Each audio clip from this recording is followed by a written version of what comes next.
and commonly known as the budget speech, is in fulfillment of the requirements of Section 40, subsection 1 of the Public Finance Management Act 2012 and the National Assembly Standing Orders 244C Part 1. If you're just joining us, that is the Speaker of the National Assembly who is walking into the chambers. The members are upstanding.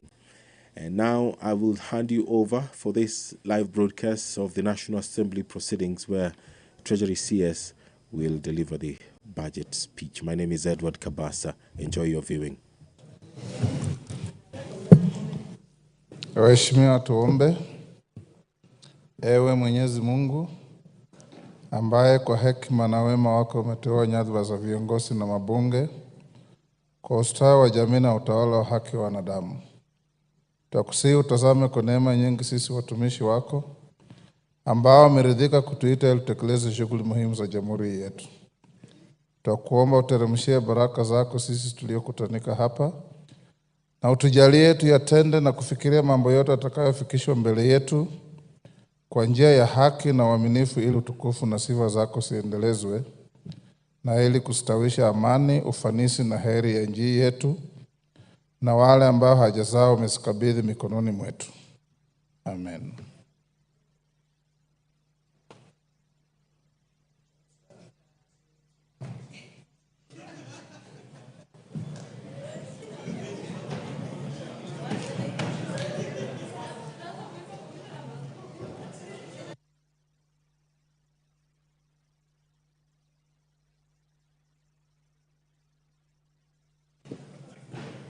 Do we have quorum? Eh?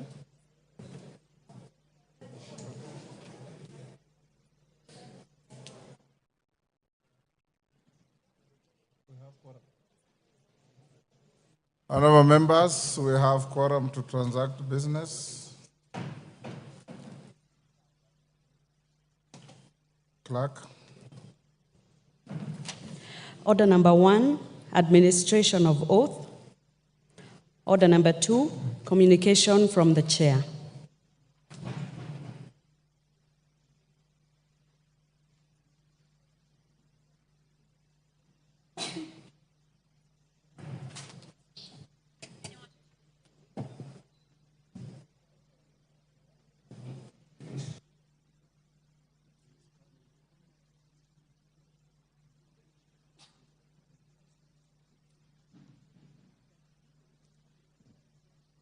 The honorable members, take your seats.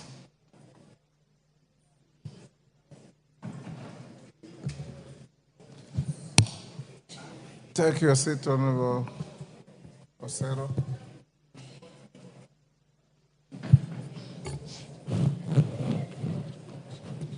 Honorable members, of some 2 short communications. The first one, a recognition of a delegation from the African Organization of Public Accounts Committees, AFROPAC.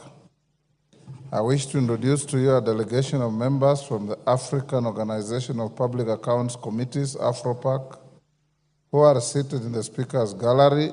They comprise the Honorable Medad Lubega Segona, MP, Chairperson and Head of the delegation. The Honorable James Kulutse Avedzi, MP. The Honorable Mark Razalius Botomani, MP. And the Honorable Madala Mahlanga, MP. Honorable members, the delegation, accompanied by 6 members of staff, is in the country to attend the Executive Committee meeting of AFROPAC. For your information, Kenya hosts the Secretariat of AFROPAC, and our own Chairperson of Public Accounts Committee, the Honorable John Mbadi, EGHMP, is the Deputy Secretary General of the organization. On my own behalf and that of the National Assembly, I welcome them to the Parliament and wish them a fruitful engagement during their stay. Members, take the nearest seats.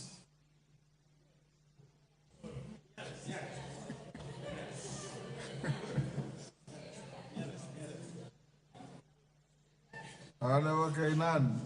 Where is your nearest?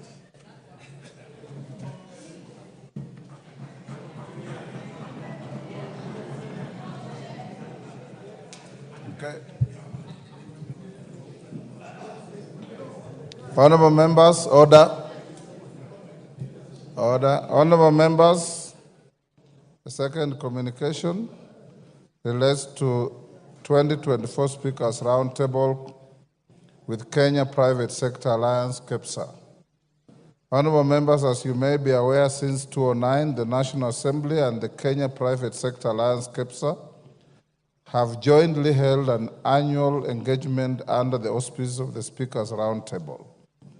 The annual event aims at bolstering the roles of the two institutions, including consideration of legislative and legal frameworks necessary for supporting the economic sector. Over the past 14 years, these engagements have been instrumental in providing policy and legislative underpinnings which have greatly impacted on the sector. Indeed, various amendments and reforms to the law have been initiated as a result of these collaborative meetings, thus supporting business and economic growth and contributing to overall national development. Honorable members, the 2024 Speakers Roundtable is scheduled to take place on Friday, 21st June 2024 at the Agile Grand Hotel, Machakos County. The meeting will be held under the theme of leveraging the role of the legislature in enhancing Kenya's competitiveness for the creation of jobs, wealth, and inclusive prosperity.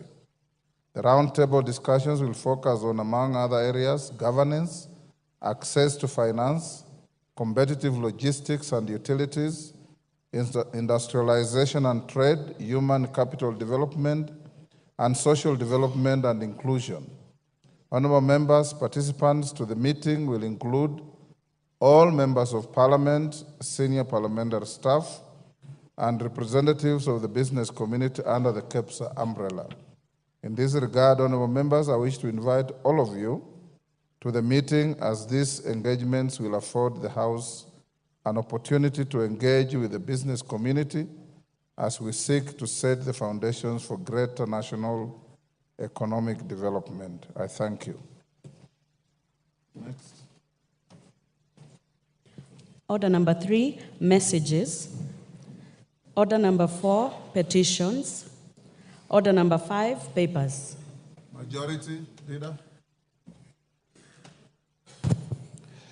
Honorable Speaker, thank you very much, Honorable Speaker. Honorable Speaker, I beg to lay the following paper on the table of the House today, Thursday, June 13th, 2024.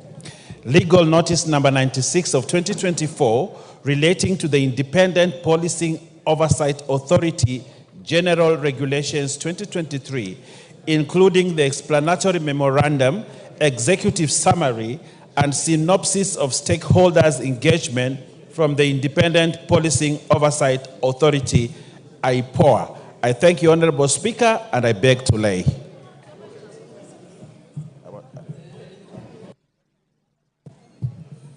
Thank you. Next. Order number 6, notices of motion. Order number 7, questions and statements. Robert Mbui. Thank you, Mr. Speaker. Mr. Speaker, this is a request for a statement regarding the directive by the Private Security Regulatory Authority on minimum wage for private security officers. Honorable Speaker, pursuant to the provision of Standing Order 44-2C, I rise to request for a statement from the leader of the majority party regarding a directive issued by the Private Security Regulatory Authority to private security service providers on minimum wage payable to private security officers. Honorable Speaker, on 10th June 2024, the Private Security Regulatory Authority issued a public notice purportedly published as legal notice number PSRA-002-2024, directing all private security service providers, users, prospective users, representatives of users of private security services to submit to it legal commitments to comply with a set minimum wage for the private security guards. In the said notice, the authority threatened immediate cancellation of certificates of registration and subsequent deregistration of any private security firm that would not comply with the directive by close of business on Monday, 17th June 2024.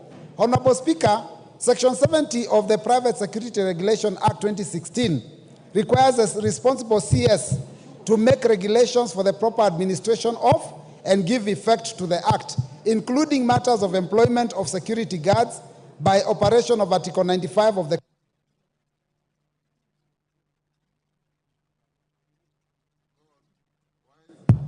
Thank you, Mr. Speaker. It had gone off. So by operation of Article 95 of the Constitution, the purported legal notice not having been laid before Parliament in accordance with Section 11 of the Statutory Instruments Act 2023 is therefore void.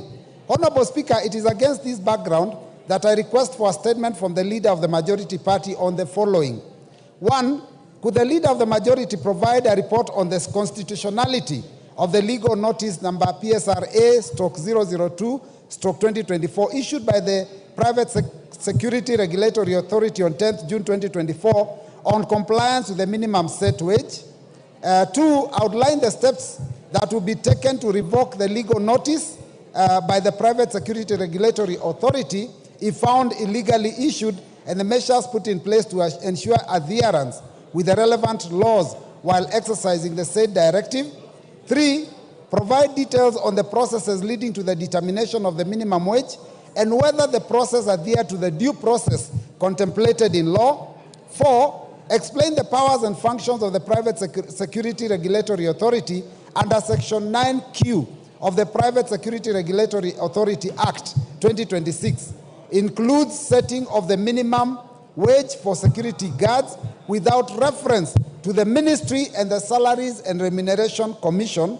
5, clarify whether the powers vested in the authority under Section 32 contemplates non-compliance with minimum wage as a ground for cancellation of certificates of registration and or deregistration of private security firms. And 6, explain the reasons for failure by the authority to submit regulations envisaged under Private Security Regulatory Authority Act 2016 to Parliament as required under the law, despite various efforts by the Committee on Delegated Legislation. I thank you, Honorable Speaker. Thank you, Robert Mbui. I've been requested by 2 joyriders. Major Bashir. Where is he? Yes, sir. Are you a major or a colonel? I'm a major. Major Bashir. And it's not easy to achieve the rank of a major. It's not just like going to an election and winning. Thank you, Honorable Speaker. Honorable Speaker, I want to support the statement that has been read by Honorable Mbui. And the matter here is about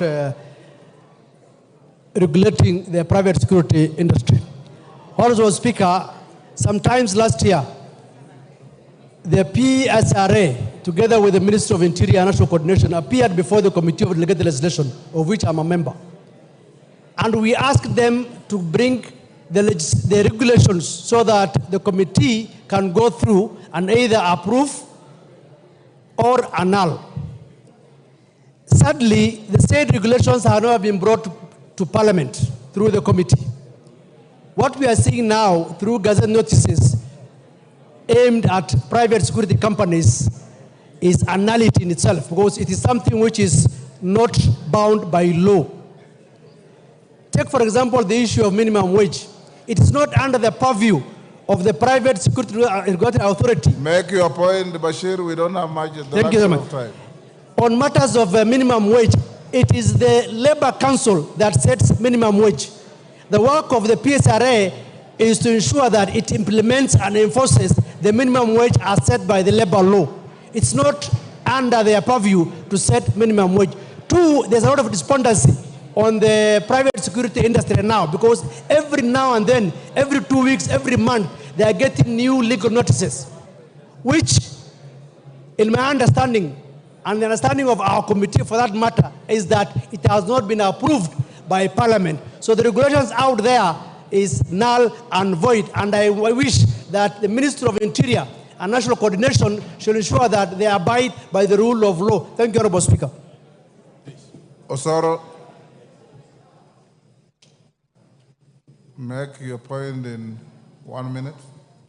Thank you, Honorable Speaker. Honorable Speaker, I also rise to support Honorable Mbui's statements on the conduct and the directions given by the PSRA in regard to the private security firms raising the minimum wage of the security officers to 30,000. Honorable Speaker, the era of people or authorities making unilateral statements or directions is long gone. One can't wake up one morning and do letters, spread them across all the security firms and tell them, by this particular date, you must pay your soldiers, or rather the security officers, 30,000 shillings. Honorable Speaker, the security firms operate under contractual agreements with their clients. And there is no single contract, Honorable Speaker, except a few selected, where, in fact, even the government entities, Honorable Speaker, the set amount that they pay security firms per security officer is about 21,000 or 25,000. So, Honorable Speaker, a CEO of PSRA cannot wake up one morning and direct security firms that by force, on this particular day, make sure you pay your security officers 30,000. That is an illegality, Honorable Speaker. You cannot bypass this house, the house that makes laws. You wake up one morning, bypass this house, you ignore the subsidiary legislation process, and decide the rule is this way. Honorable Speaker, we support Honorable Mbui's statement. Thank you. Tongoyo, 1 minute. You are the chairman of security. Give him the mic. Thank you, Honorable Speaker. I want to really also comment on the issue being raised by my colleagues on the proposed increase of wage bill, minimum wage by the PSRA. Honorable Speaker, as much as it's true we agree with the concern raised by members, the issue of minimum wage is still also ongoing discussions. Honorable Speaker, it's good to agree that some of the firms, big firms like Equity, like actually some of the big institutions, pay as less as even 10,000, Honorable Speaker. So we had a proposal that we had actually proposed to the institution to adopt, whereby they are going to form categorization and give different classifications and different certificates, so that the institution that, of course, they are big like G4S, who can be able to afford the 30,000, they are given a different certificate, and they are, of course, you'll be able to be given a certificate and a classification depending on your capacity, just like the way NCAA does. So, Honorable Speaker, it is a very valid discussion, but I think it's something that we should be able really to appreciate, that majority of these institutions actually pays extremely too low when themselves are actually earning more. So I think the point to look at it is that we are going to have the regulatory authority give different certificate, different classes, so that the big companies who actually able to have the capacity should be able to pay the minimum. Those in the villages, like those who got the primary schools and small institutions, can able to pay the minimum that they can able to afford. Thank you. Majority Leader, this statement was directed at you. You also have your Thursday statement. We have only 9 minutes to start the next business.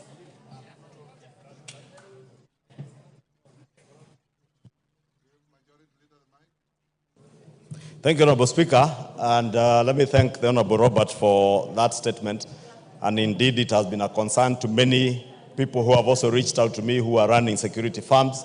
And I want to commit that I will get in touch with the ministry and give a response in the course of next week, by Thursday next week, Honorable Speaker. Honorable Speaker, if you indulge me now to go to the usual Thursday statement, as you said, in the interest of time.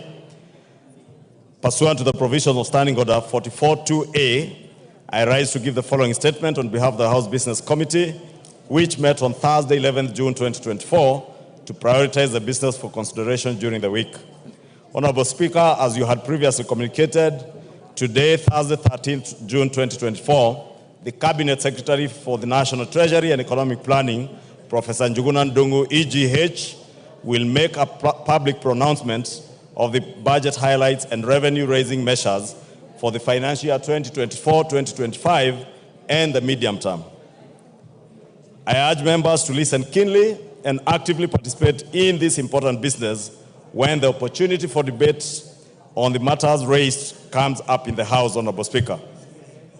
And Honorable Speaker, it will also be important to mention it to members of the public that this is not the Finance Bill 2024-2025, because there has been a misconception outside there that what the CES National Treasury is coming to spell out today is the Finance Bill 24-25. And therefore, Honorable Speaker, it will be important for members of the public to get the understanding that these are just the revenue-raising measure statement, not the Finance Bill. I know many of these members have been harassed by members of the public on matters touching on voting. There will be no voting today, Honorable Speaker, on anything. Honorable Speaker, with regards to business scheduled for Tuesday next week, the House is expected to consider the following bills at various stages. 1, Committee of the whole House on the Kenya Drugs Authority Bill of 2022. 2, the second reading of the following bills: the Land Laws Amendment Bill, Bill number 2 of 2023. 2, the Care and Protection of Child Parents Bill, Senate Bill number 29 of 2023. And C, the MAG-BIN. Finally, debate will also be undertaken on the following motions. 1, report of the Auditor General of the National Government Constituencies Development Fund for the 9 constituencies in Bungoma County. 2, report of the Public Petitions Committee on its consideration of public petition on funds spent contrary to the provisions of Article 223 of the Constitution. 3, reports of the Auditor General on the financial statements of specified state corporations. Honorable Speaker, if you can protect me from this Embu team that is conversing in Kimbere and Embu. Order, honorable members, Karemba and your team. CNN, go and take your seat.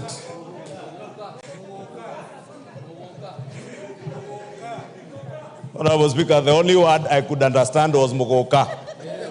In the conversation they are conversing. 3, reports of the Auditor General on the financial statements of specified state corporations.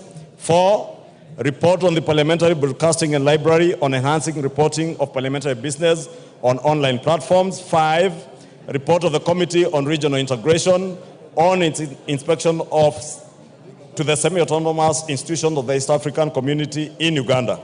6, report of the Committee on Implementation on the implementation status of reports on petitions and resolutions passed by the House. 7, report of the Committee on Trade, Industry and Cooperatives on its consideration of alleged fair trade practices by foreign investors in Kenya. And 8, second report of the Committee on National Cohesion and Equal Opportunity on Employment Diversity Audit in Public Institutions. Honorable Speaker, in accordance with the provisions of Standing Order 42A5 and 6, I wish to convey that the Cabinet Secretary for Interior and National Administration is scheduled to appear before the House on the afternoon of Wednesday, 19th June 2024, to respond to the following questions. 1, question by private notice number 004 of 2024 by the member for Gilgil, Honorable Mother Wangare, CBS MP, regarding the death of Jasmine Njoki in Gilgil, Nakuru County. 2, question by private notice number 05 of 2024 by the member for Samburu North, the Honorable Eli Letipila, MP, regarding the status of the investigation into the death of Honorable Paul Loshimpiro, MCA, for the Angata Nanyekie ward in Samburu North constituency. 3, question by private notice number 006 of 2024 by the member for Luanda, Honorable CPA Dick Maungu, MP, regarding the sporadic attack which led to the killings of people in Luanda constituency. 4, Honorable Speaker, I think you may have to separate these members from Embu County. I doubt even the Cabinet Secretary will not be heard if these members sit here, Honorable Speaker. Order. Order, Rugu. Order, take your seat. Take your seat. Take your seat. Karemba, can you go to where you normally sit?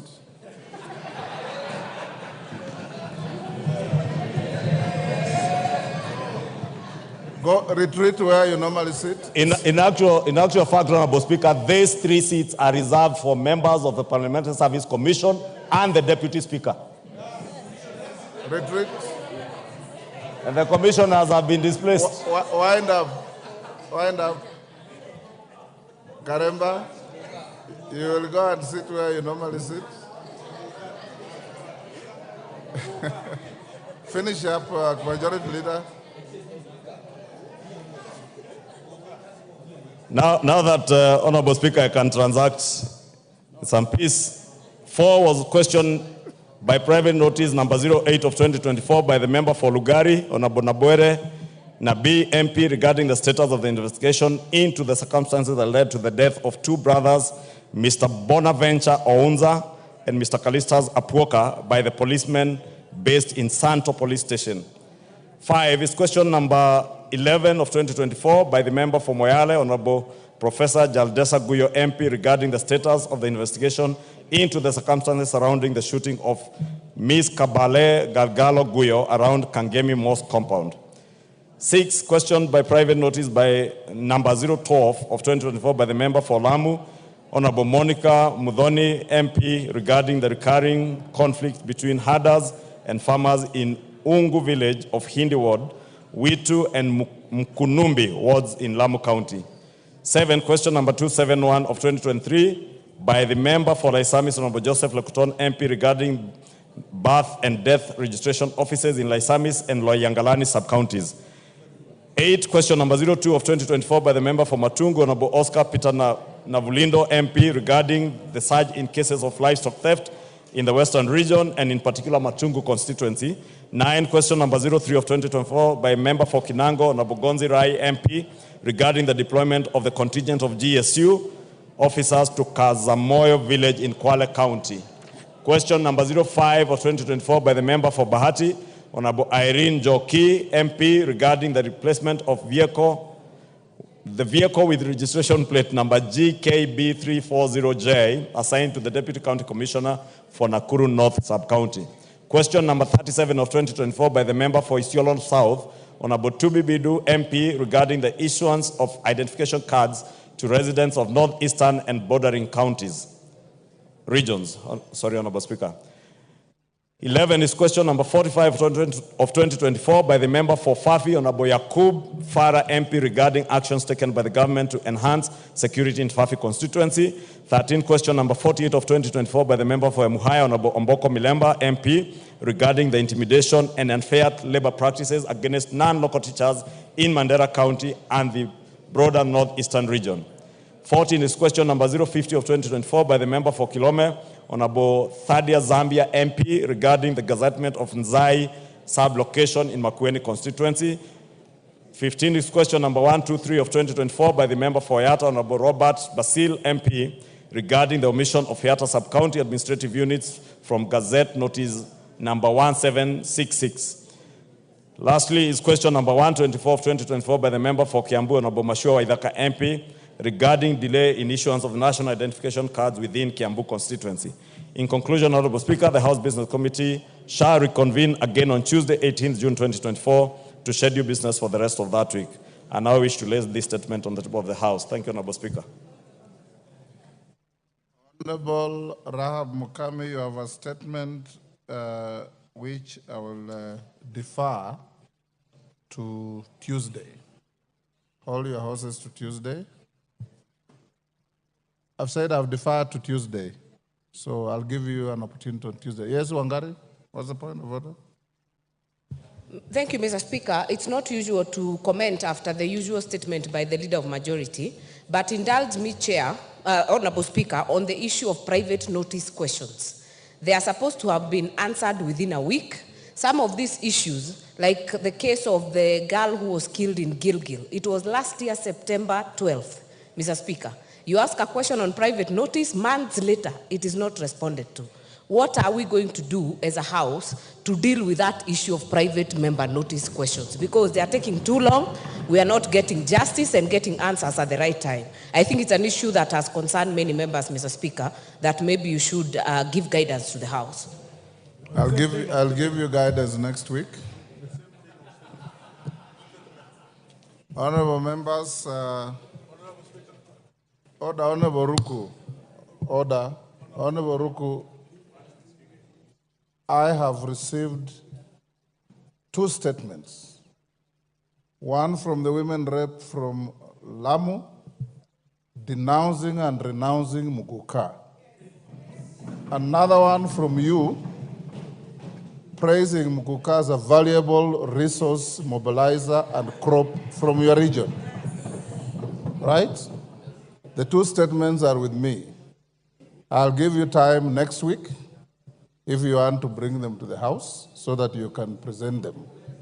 But if you want to use a statement you have given to the Speaker to picket on the floor of the House, I will not allow you. I will not allow you. So I can see the distinguished members from Embu County and lawfully occupying seats that don't belong to you.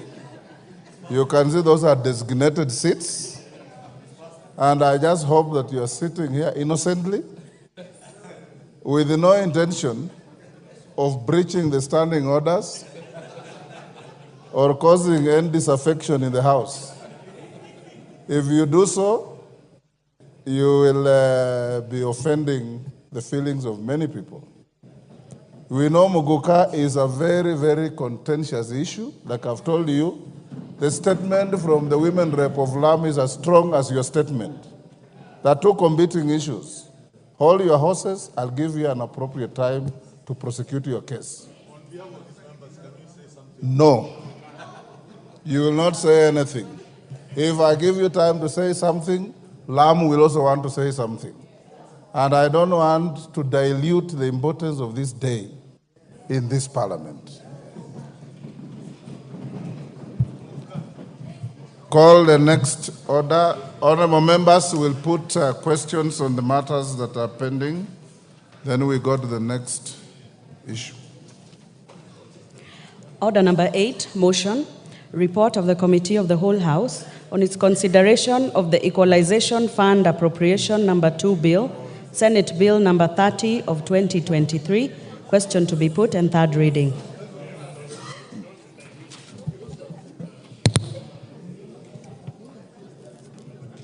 Order, honorable members. At order number 8, I now put the question, which is that this House do agree with the report of the Committee of the Whole House on its consideration of the Equalization Fund Appropriation Number 2 Bill, Senate Bill Number 30 of 2023.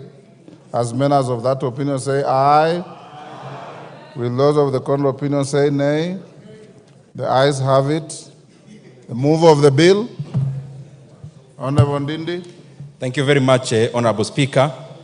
Honorable Speaker, sir, I beg to move that the Equalization Fund Appropriation Number 2 Bill, that is Senate Bill Number 30 of 2023, be now read at that time. And before I call the second Honorable Speaker, I want to thank all members who ably debated this matter and for the House for passing Kenya shillings, 7.4 billion Kenya shillings that will be going into the Equalization Fund. Honorable Speaker, it is also important for members to know that we have also budgeted for the arrears in the previous years that were never disbursed, especially because of the standoff in terms of regulations. And therefore, we'll be passing over Kenya shillings 7.4 billion to the counties and to the areas that should be boosted. But also, Honorable Speaker, we have also included part of the arrears of the Equalization Fund because we want Kenya to develop together, because when every part of Kenya develops, Kenya ultimately develops. And Honorable Speaker, these are monies that will be going into infrastructure like roads, like water, and other facilities, Honorable Speaker, like in the education sector, because we want these areas that have been marginalized for too long, Honorable Speaker, for them also to catch up so that Kenya develops together. And I want to thank all members, Honorable Speaker, because we have consistently been appropriating monies into the equalization fund, and will continue to do so, Honorable Speaker, as it is provided in the Constitution. Thank you. Honorable Speaker, I now request the member for Dadaab, the Honorable Farah Marim, to second.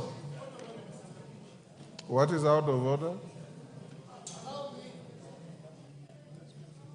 What is out of order, Honorable Member? You have the mic. Thank you, Speaker. Mr. Speaker, unfortunately for the better part of this year, I've been unwell. I've not been attending sessions. Yesterday, when I was seeing the list of the constituencies that have been allocated the equalization fund, unfortunately, Mr. Speaker, Kilifi South was missing. And trying to look at all the other constituencies, I could not understand. Order, Honorable Chonga. Mr. Speaker, I just... Order. Take your seat.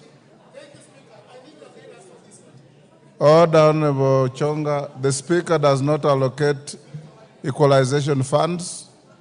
I'm sure you know where to find the answers. Farah Malim, second. Honorable Speaker, while seconding this motion,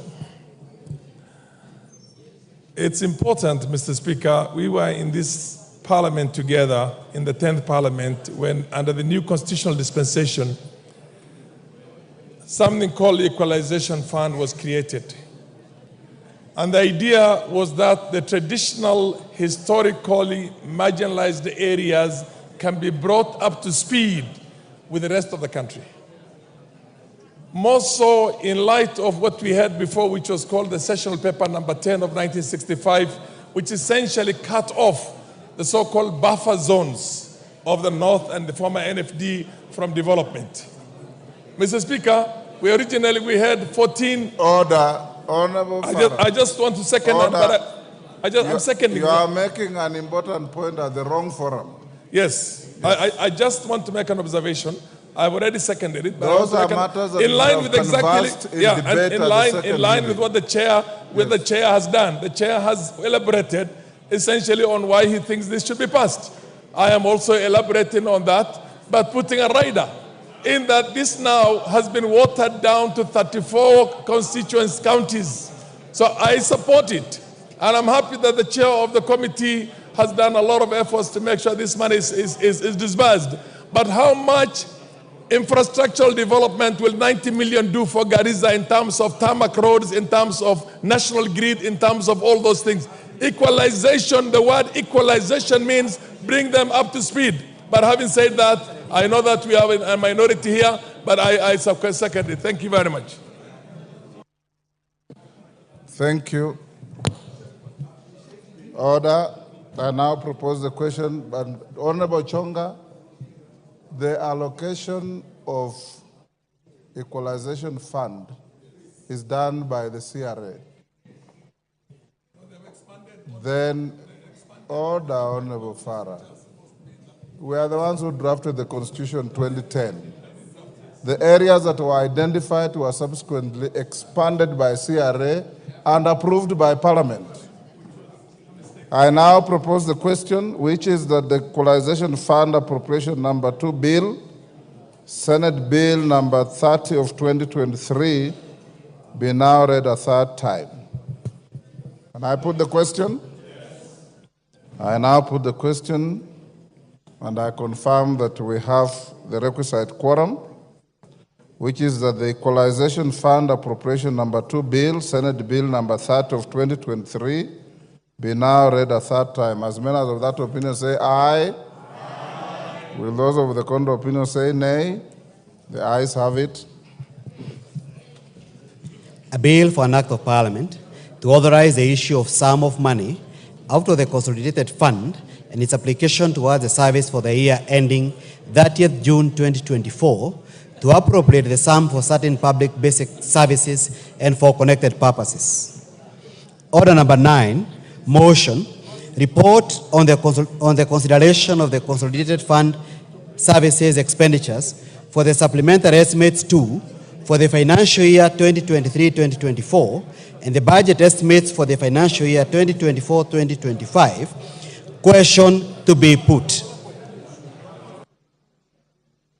Order, honorable members. Order. Chief Whip, take your seat.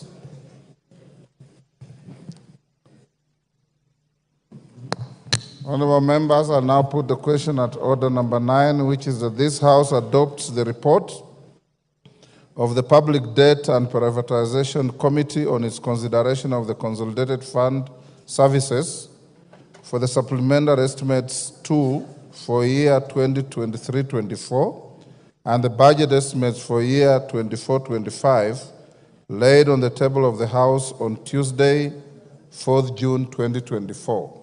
As many as of that opinion say aye. Aye. Will those of the contrary opinion say nay? The ayes have it.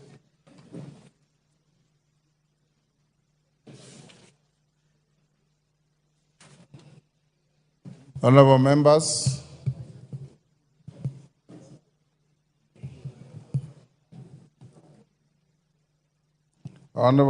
pursuant to the provisions of Section 40 of the Public Finance Management Act 2012 and Standing Orders 25A and 244C, I will now interrupt the business of the House to allow the Cabinet Secretary for the National Treasury and Economic Planning to make a public pronouncement on the budget highlights and revenue-raising measures for the national government for the financial year 2024-25 and the medium term.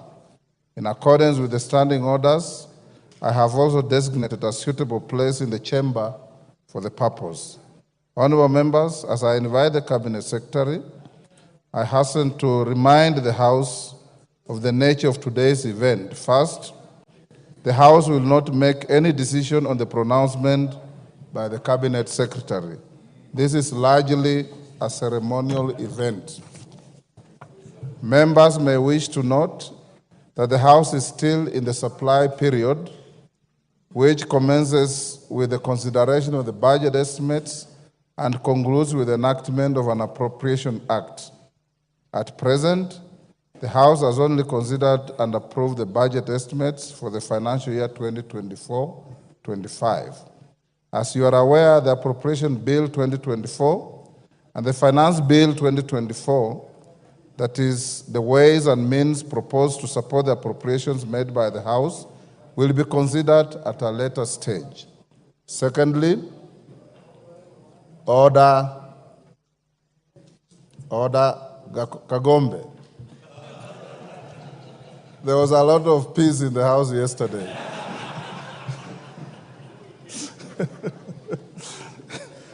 But you are welcome back to the House. Secondly, honorable members, I wish to allay the fears of a number of members who have approached me and raised concerns relating to the Finance Bill 2024. The House is not considering or voting on anything related to the Finance Bill today. Indeed, the bill is still undergoing public participation before the Departmental Committee on Finance and National Planning, and the committee is yet to table its report. Any concerns relating to the bill shall be adequately addressed by the House once the committee tables its report, hopefully in the next week. Thirdly, as stated earlier, the Cabinet Secretary is discharging a largely ceremonial function. Section 40 of the Public Finance Management 2012 requires the Cabinet Secretary to make a public pronouncement on the budget policy highlights and revenue-raising measures for the national government, taking into account international obligations entered into under the East African Community Treaty.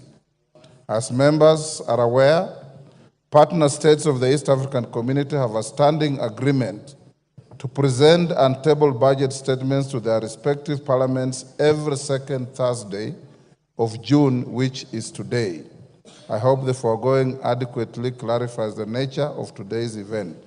And before I call the Cabinet Secretary, I wish to welcome our invited guests who comprise Cabinet Secretaries, Principal Secretaries, members of the diplomatic corps, and all other invited guests seated in the Speaker's row diplomatic boxes and the galleries. The Cabinet Secretary for the National Treasury, Professor Njuguna Ndungu, PhD, EGH, you may now proceed to the podium.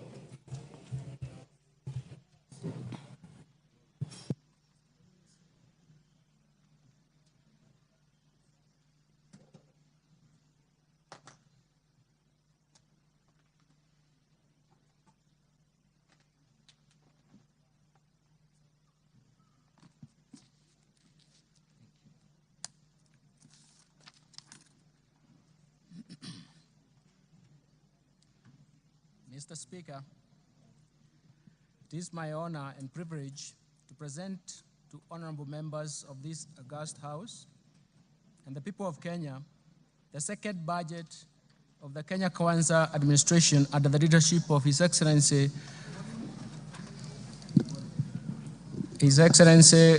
Dr. William Samoei Ruto, the President of the Republic of Kenya and the Commander-in-Chief of the Defense Forces.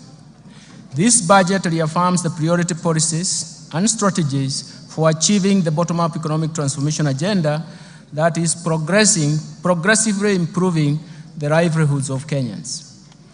This statement is presented in the fulfillment of the requirements of Standing Order number 241 of the National Assembly and Section 40 of the Public Finance Management Act 2012 that requires that the Cabinet Secretary for the National Treasury to make a public pronouncement of the budget policy highlights and revenue-raising measures for the national government. Mr. Speaker, since 2020, our economy has been unwinding from the effects of negative and even persistent global and domestic shocks that have pushed the economy to its lowest activity level. These shocks include the COVID-19 pandemic, second, the global supply chain disruptions, third, the effects of climate change from prolonged drought in 2021 and 2022, and even the floods of 2023-2024.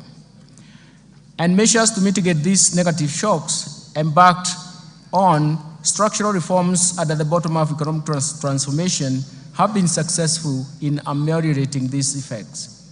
The efforts have reduced the cost of living and created vibrancy in the economy that have shown signs of strong economic recovery. Mr. Speaker, in several regions, Kenya has sunk into abject poverty, largely because markets in their segments were interfered with or not properly governed. The failure to protect and regulate markets disrupted their development and, more importantly, curtailed further investment in those sectors such as coffee, sugar, cotton, pyrethrum. The institutional failure problem pushed policy to fail. In this context, the bottom-up economic transformation agenda interventions at the bottom of the pyramid are targeted to ensure that the markets are properly governed to work for everybody, and especially the poor. Mr. Speaker, for Kenya to transition from the middle-income status of the economy to an upper middle-income status as envisioned in the Kenya Vision 2030, two driving factors are important. That is, we must develop our human capital capability, and we have to increase production and productivity. Mr. Speaker, the Kenyan economy is susceptible to the ravaging impact of climate change, as demonstrated in the 2021-22 severest drought, which was more severe, which we haven't seen in the last 40 years, and the events of floods that have led to massive loss of property and life. The most important thing is that these shocks have shifted budgetary resources from economic activity to saving lives and rebuilding damaged infrastructure. And this calls for urgent and decisive interventions, especially to our supply side, which I will later address in this statement.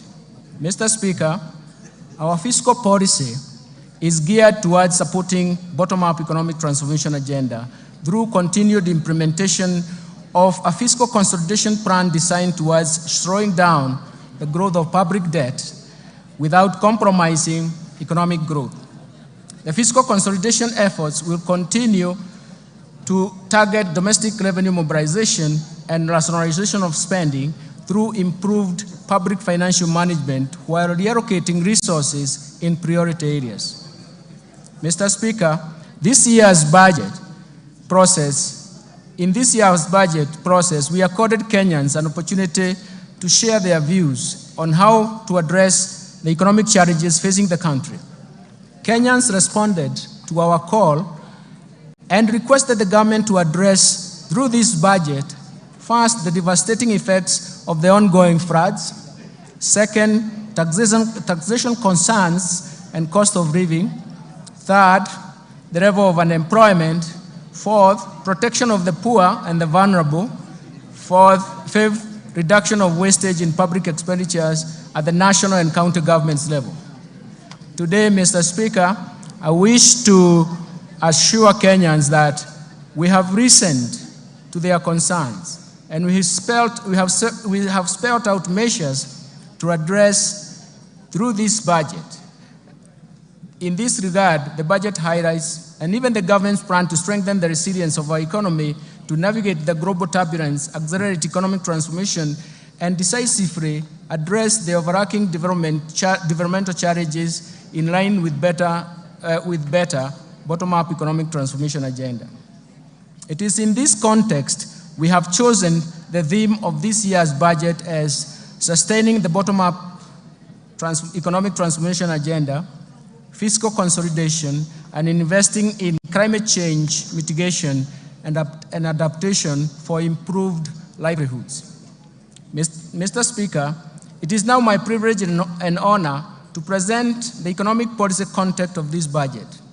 Thereafter, I will broadly outline the policy priorities and structural reforms underpinning the bottom-up economic transformation agenda. The proposed resource allocation as well as revenue-raising measures that the government will implement in the financial 2024-2025 budget are going to be summarized. But, Mr. Speaker, we have to remember that we have one major problem that has three phases. This problem is as follows. There is increased demands for increased spending or expenditures from the government. That means that either we have to finance that through taxes or debt. The second dimension of this problem is that there is limitation and even constraints imposed in terms of public debt accumulation and even the debt carrying capacity of the economy. Third, and more fundamentally, there are limitations in terms of mobilizing higher tax revenues, something that we have to remember, something that is quite critical from our side. Let me turn now to the economic policy context. Mr. Speaker, the financial year 2024-2025 budget has been developed against a backdrop of improved global economic outlook. The world economy stood at 3.2% in terms of growth in 2023 and is projected to continue at the same pace in 2024. In the domestic economy, Mr. Speaker, the Kenyan economy is now unwinding from layers of negative and persistent shocks. And some of these shocks have actually have been protected and have a structural and permanent effects on the economic activities. Mr. Speaker, through forecast interventions as well as structural reforms, the policies of Kenya Kwanza government have started to yield some positive results. Economic recovery is evident, with a GDP growth of 5.6% in 2023, up from 4.9% in 2022. This is above the global average and also above the average of sub-Saharan African region. The domestic growth in 2023 was mainly supported by a rebound in agricultural activities given the improved weather conditions and subsidized inputs for farmers. The resilience of the services sector remained strong in that same year. So the overall inflation also declined to its target level at 5%, and in April 2024, from a peak of 9.6% in October 2022. The decline was driven mostly by easing of food and energy prices, a strong pass-through effects from exchange rate appreciation, and the impact of monetary policy actions. And the tight monetary policy has been complemented by fiscal policy measures to enhance food production through subsidy program on fertilizer and seeds. Mr. Speaker, in February this year, the government took advantage of the improved international financial market conditions to refinance the buyback of US $1.5 billion of the Eurobond 2024. The government, through this process successfully removed the uncertainty of the settlement of the Eurobond. The government also successfully issued an 8.5-year infrastructure bond that attracted significant foreign investors, making it the most successful domestic bond issuance in the country's history. Mr. Speaker, these two operations in February significantly improved the market perception, together with a tight monetary policy stance and significant reforms in the interbank foreign exchange market. It has brought stability in the foreign exchange market. As of 31st May 2024, the exchange rate was Kenya shillings 130.20 to the US dollar, from a high of 163 earlier on in January. And this represents a significant appreciation of 18.7%. The appreciation and stability of the exchange rate created confidence and triggered inflows of foreign exchange foreign direct investment, and attracted investors to the Nairobi Securities Exchange. In order to enhance monetary policy transmission, the Central Bank of Kenya has adopted a new monetary policy implementation framework, and this is based on inflation targeting and introduces an interest rate corridor around the central bank rate. The interbank rate is expected to be within this corridor. In addition, the Central Bank of Kenya launched the DAO CSD, a central securities depository infrastructure that delivers world-class level of registry, custodial, and even settlement services for both primary and secondary market operations. Mr. Speaker, I wish to encourage Kenyans and investors to take advantage of the DAO CSD to invest in risk-free treasury bills and bonds in order to grow their wealth and secure their financial future.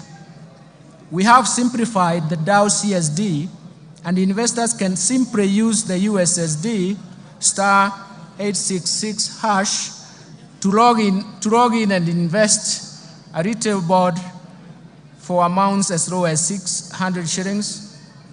This also will be launched to make investments of government securities all inclusive and include the bottom of the pyramid. Mr. Speaker, the strong economic fundamentals, together with the renewed investor confidence, is a signal for accelerated, broad economic growth and creation of jobs for our youth. In 2023, the total new jobs generated in the economy increased from 848,200 jobs compared to 816,600 new jobs generated in 2022.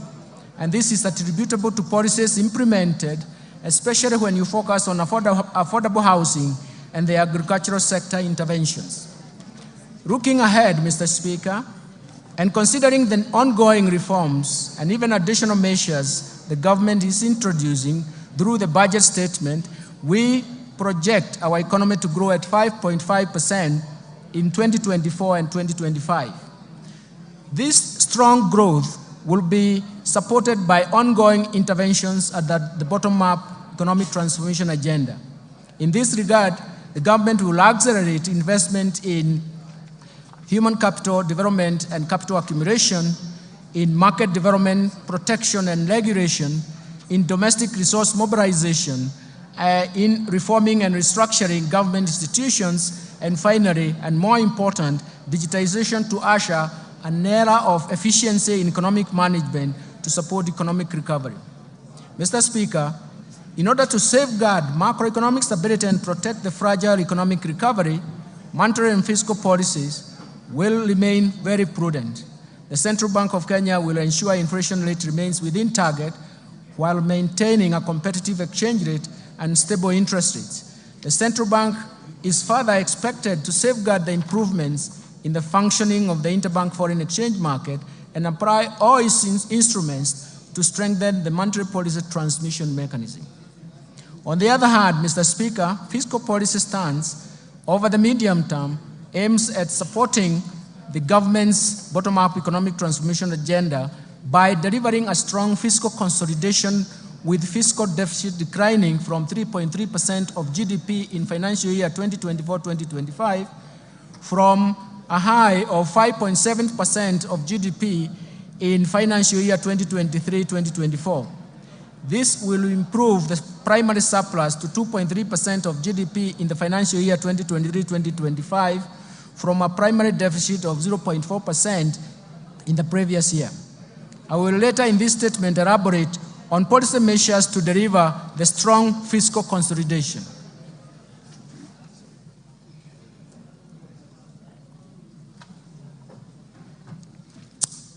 Mr. Speaker, this economic outlook is not without risks. We continue to witness external shocks and recurrence of extreme weather events that not only affects the economic activities, but also pose major fiscal risks. The government will take appropriate interventions to cushion the economy from these risks. Mr. Speaker, let me now expound on the policy priorities of the government to promote economic transformation and improve livelihoods for Kenyans. First, let me start with the bottom-up economic transformation agenda. To strengthen economic recovery, the government will accelerate the implementation of policies, programs, projects, and interventions in bottom-up economic transformation agenda. First, enhance agricultural transformation. Second, support micro, small, and medium enterprises. Third, provide affordable housing and settlement. Fourth, achieve universal health care. Fifth, support growth of the digital superhighway and creative economy that will support job creation. Towards actualizing these objectives, actualizing development objectives to the public, the government in March 2024 launched the fourth medium-term plan for the period of 2023-2027. The MTP4, as we call it, translates the better aspirations into concrete priority interventions to be implemented by both levels of government. These are premised on the value chain approach with sectors which will target sectors with the highest impact to drive the economy and sustain economic recovery. The key priority interventions focus on the following value chains. First, leather and leather products, textile and apparel, dairy, the tea industry, rice sector, edible oils, the brew economy, and natural resources including mineral and forest, and finally the construction and building materials. The value chain approach ensures rational resource allocation by eliminating wastage of resources occasioned by duplication, overlap, fragmentation, and ineffective coordination in the implementation of the program and projects, while promoting a whole of government approach to service delivery. To create employment, special focus has been given to investment in special economic zones and county aggregation and industrial parks, diversification of export markets, and market access of goods and services from micro, small, and medium enterprises. Mr. Speaker, the government will also undertake the following targeted strategic interventions to support economic transformation. First, the government will continue to maintain macroeconomic stability to enhance security, to foster a secure and conducive business environment while protecting Kenyans and their properties. Second, the government will scale up development of critical infrastructure in the country, such as roads, railway, air, seaports, energy, water, and reduce the cost of doing business and ease movement of people and goods, as well as promote competitiveness. Third, the government will enhance investment in key sectors for broad-based sustainable growth by promoting agricultural transformation, growth in manufacturing, environmental conservation, and climate change mitigation, stimulating growth in tourism and sustainable land use. And all this in management will actually refocus ourselves in terms of how we can get moving in these subsectors. Fourth, the government will enhance human capital development through investment in health, education, and appropriate social safety nets for vulnerable groups, vulnerable population, for improved social and economic outcomes. Fifth, the government will support the youth, women, and even persons living with disabilities through government-funded empowerment programs that leverage on partnership with private sector organizations. Sixth, the government will support county governments through transfer of shareable revenues to strengthen their systems and capacity in service delivery. Mr. Speaker, it's important to notice that it is for the first time since the advent of devolution that the county governments are getting shareable revenue, which is surpassing 400 billion shillings. Lastly, implement various policy and legal institutional reforms that will enhance the efficiency of public service delivery. Let me turn now to investing in climate change mitigation and adaptation to enhance resilience. Mr. Speaker, the effects of climate change have become detrimental to economies across the globe, with extreme weather conditions, events affecting lives and livelihoods of millions of people. The rising cost of adaptation are diverting funds from essential services like healthcare and education, and potentially destabilizing the economies. Mr. Speaker, Kenya has not been spared by these negative effects of climate change. The recent unprecedented floods that our country faced following the prolonged drought in 2021-2022 claimed lives, caused injuries to many people, and wreaked havoc on property, infrastructure, and livelihoods. The government responded promptly and undertook short-term measures to mitigate the devastating impacts of the drought and floods. Going forward, we shall formulate and implement long-term climate change adaptation and mitigation strategies to generate strong resilience pathways.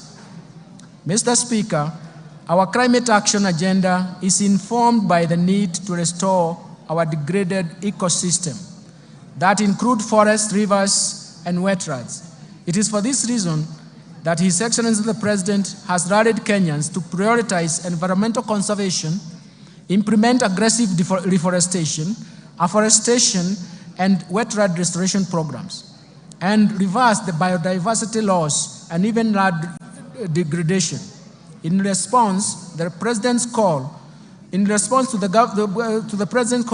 the government has stepped up climate adaptation mitigation efforts, including green energy, smart agriculture, decarbonizing manufacturing, e-mobility, and green building, all aimed at the attainment of zero carbon by 2050. I therefore urge all Kenyans to support the government's response to the ecosystem restoration that aims to grow 15 billion trees nationwide by the year 2030. Let me turn to policy, legal, and institutional reforms. Mr. Speaker, while we have made progress as a nation, we remain alive to structural constraints that impede the pace of economic development. Aware that sustainable economic transformation is predicated on timely implementation of appropriate policy, legal, and institutional reforms, I propose the following interventions that will improve the business environment, increase efficiency in public service delivery, and strengthen the accountability and transparency of public finance management. First, let me focus on public procurement reforms. Mr. Speaker, in my last budget speech, I informed this House of the government's plan to fully automate public procurement and disposal processes by implementing an end-to-end e-government procurement system. Mr. Speaker, phase 1 of e-government procurement system has successfully undergone user acceptance testing and piloting in 12 selected MDAs and counties. This piloting will continue up to December 2024. The system comprises, among others, an e-marketplace, electronic marketplace for the common use items where prices for various outlets are feasible, allowing intense competition in procurement of these common use items. Once the e-government procurement system is rolled out, all MDAs and executive offices of county governments will be required to fully transition to the system, while state agencies and corporations, county assemblies, and even county agencies will be onboarded in the second phase within the 2024-2025 fiscal year. The system will reduce cost of goods, works, and even services between 10 and 15%, maximize value for money, and increase the transparency of procurement. Second, let me turn to restraining growth of public sector wage bill. Mr. Speaker, the public sector wage bill continues to rise, leaving few resources for development. Public sector wage bill stood at 38.2% of the ratio as a ratio of total revenue in 2021. To contain the wage bill, the government implemented a wage freeze in the financial years 2021-22, 2022-23, in addition to eliminating and streamlining the number of allowances. Further actions planned in relation to containing the wage bill include: first, all MDAs and county governments should review and rationalize their staff establishment to ensure affordability, fiscal sustainability with the right composition and skill sets. Second, the government will roll out a unified human resource information system for the entire public sector starting from 1st July. The system consolidates human resource and payroll data in the public service for access through single warehouse. The system has been linked to the Kenya Revenue Authority iTax to facilitate filing of payee returns. This reform will eliminate the multiple manual and standalone payroll systems. Third, the Salaries and Remuneration Commission will continue to streamline allowances paid in the public sector through harmonization and rationalization of categories, rates, rules for allowances. And fourth, the Salaries and Remuneration Commission will progressively review allowances and benefits in the future, collective bargaining agreements, and align them to the provisions of allowances policy framework for the public service. Third, let me turn to state corporations reform.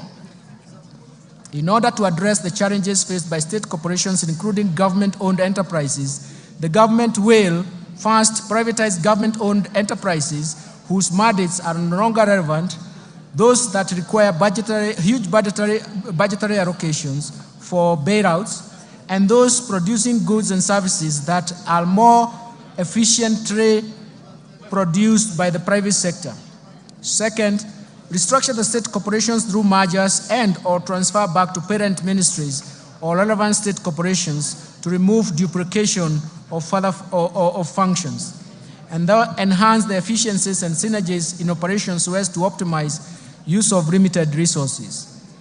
And ensure state corporations are self-sustaining, generate additional revenue to the exchequer, and also ensure quality service delivery to Kenyans. In addition, Mr. Speaker, the government is committed to implement policy changes to ensure government-owned enterprises realize their full potential. You will note that in 2023, the cabinet approved the ownership policy for the government-owned enterprises. And this is a key governance reform framework. Mr. Speaker, to anchor the policy in law and to give effect to its operationalization, a draft Government-Owned Enterprise Bill 2024 has been finalized and is undergoing public participation. Once the process is completed and an approval granted by Cabinet, the bill will be submitted to this august House for consideration, and I'm seeking support from this House for approval of the bill. Mr. Speaker, we have also prepared a draft Government Investment Regulations 2024 to provide a framework for efficient and effective management of government investment. The draft regulations will be taken through public participation before submission to this House for consideration and, if possible, approval. Fourth, let me turn to pending bills. Mr. Speaker, in the last budget statement, I inform this House that the government plans to establish a pending bills verification committee to carry out a thorough analysis of all stock of pending bills for the period 1st July 2005 to 30th June 2022 and formulate measures to stop accumulation of pending bills going forward. Mr. Speaker, as you are aware now, His Excellency the President inaugurated the pending bills verification committee in November 2023. The committee received a total of 94,997 pending bills claims valued at Kenya shillings 662.3 billion.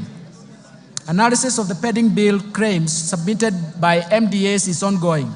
The general public has been given an opportunity to submit any pending bill claims owed by the national government. The committee is expected to complete its work and submit a report by October 2024 for implementation within the fiscal framework. Fifth, the national assets and inventory management reforms. Mr. Speaker, the National Treasury has initiated reforms geared towards automating assets and inventory management in MDAs as well as county governments. In this regard, the National Treasury will operationalize the assets and inventory management modules of IFMIS, with the module of all MDAs scheduled to launch and go live in July 2024. The rollout of county governments will commence thereafter. These reforms will enable the accounting officers to have feasibility of all assets and inventory under their control and facilitate optimal assets utilization. Sixth, let me turn to financial sector reforms. Mr. Speaker, the Kenya banking sector remains stable, resilient, and continues to play its role in mobilizing funds and channeling them to deserving productive economic sectors and activities. The banking sector remained profitable with a growth of assets of 0.3%. It is now standing at 7.74 trillion in February 2024.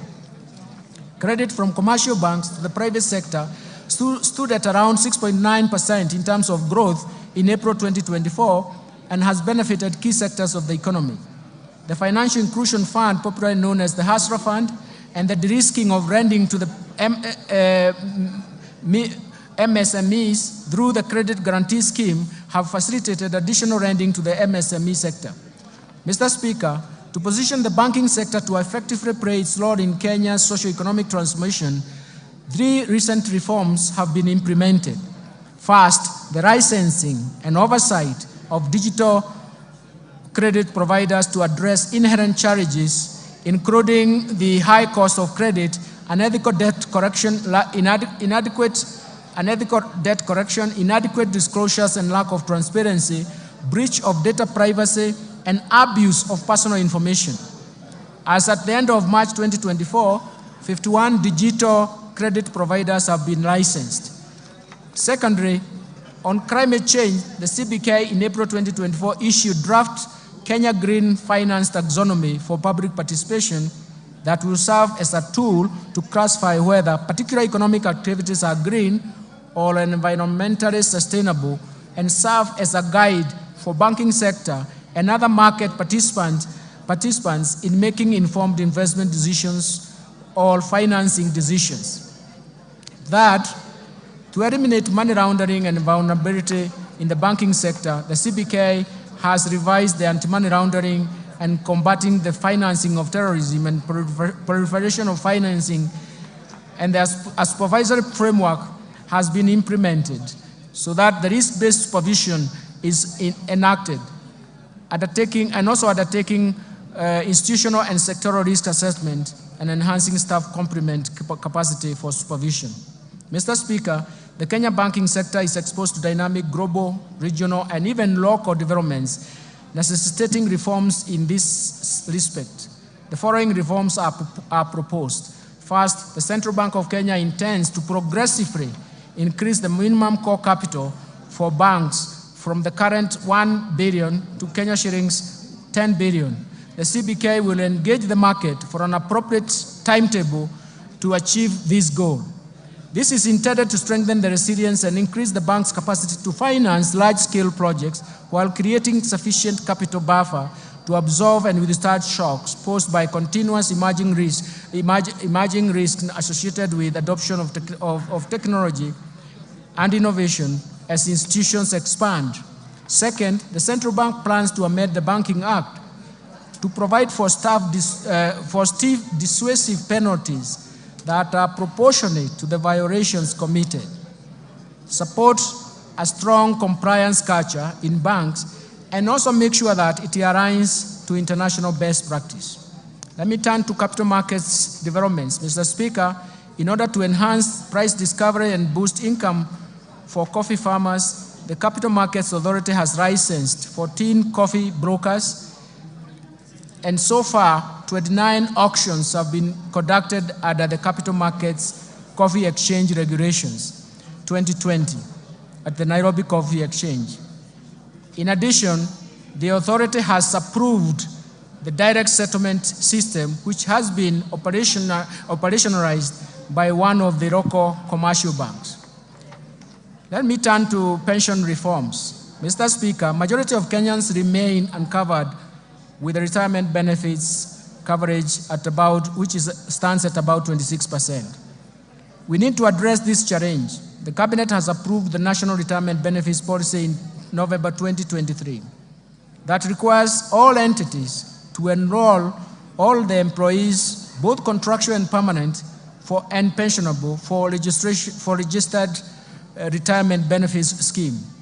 To effectively implement the policy, we have initiated the review and harmonization of all the laws governing the retirement benefits sector. Mr. Speaker, to ensure sustainability of the public service pension system, we are revamping the public service pension administration through digitization and re-engineering of the pension management system, which is expected to be completed by December 2024. Mr. Speaker, the informal sector has about 17 million workers, and that accounts for about 83% of the total workforce in the country. This segment has remained excluded from the pension coverage, mainly due to its unique and heterogeneous needs. The National Treasury has established the Kenya National Entrepreneur Saving Trust, KNEST, to handle pensions from the informal sector and anchor the savings component of the hustler fund while providing a channel for voluntary savings. Let me turn to insurance reforms. Mr. Speaker, to facilitate the growth of the insurance sector, the government developed a national insurance policy. This policy is guided by the review of the Insurance Act, which has served its purpose, albeit with progressive amendments, for the last 30 years. The Insurance Professionals Bill 2024, currently under consideration by this august House, will also strengthen the standards of practice in insurance and improve stability and performance of the insurance companies. I now turn to the fiscal framework, Mr. Speaker.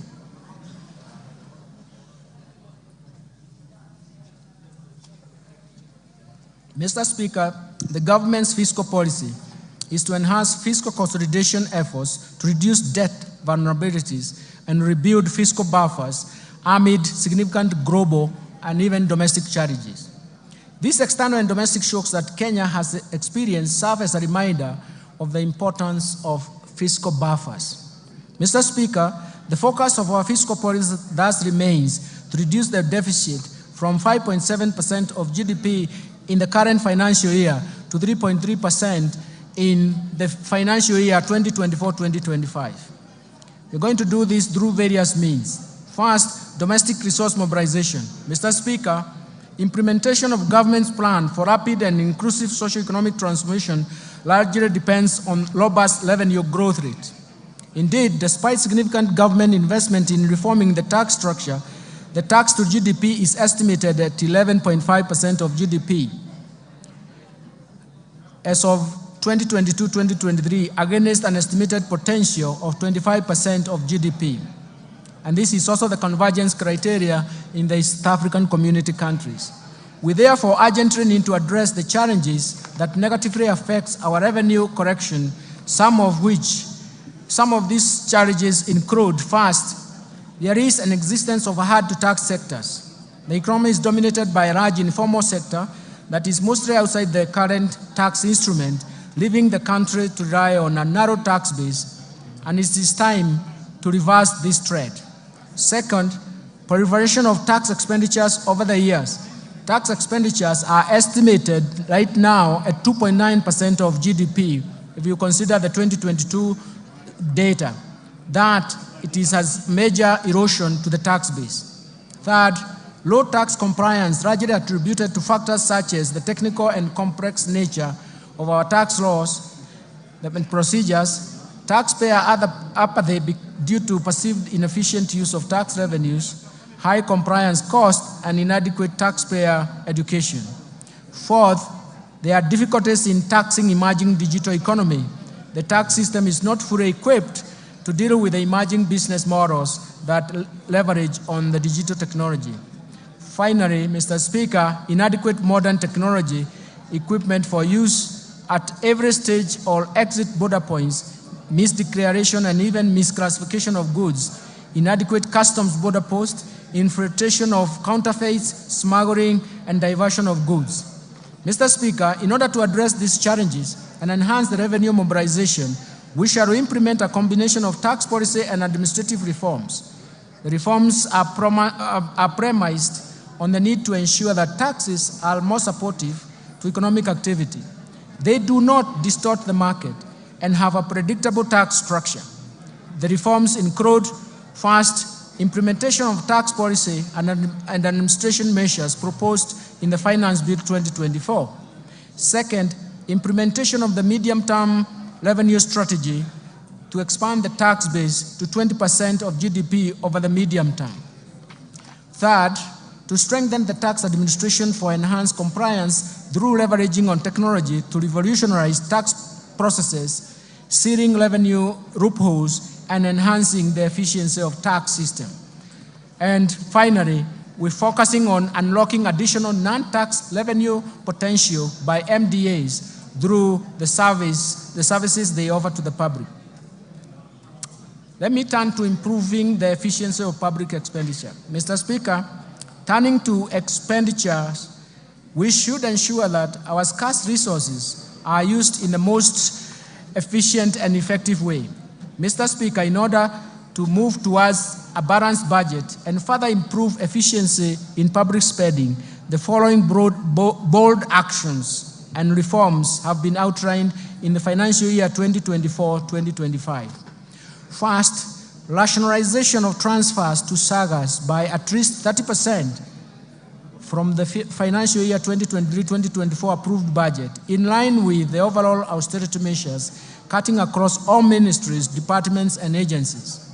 Second, curtailing spending on the following expenditure items: foreign travels, rationalization of all training expenses across government, and restricting all training to within government institutions, rationalizing all allocations for purchases of motor vehicles, and suspending purchases of furniture for a period of 1 year, and suspending all refurbishment and partitioning of government offices.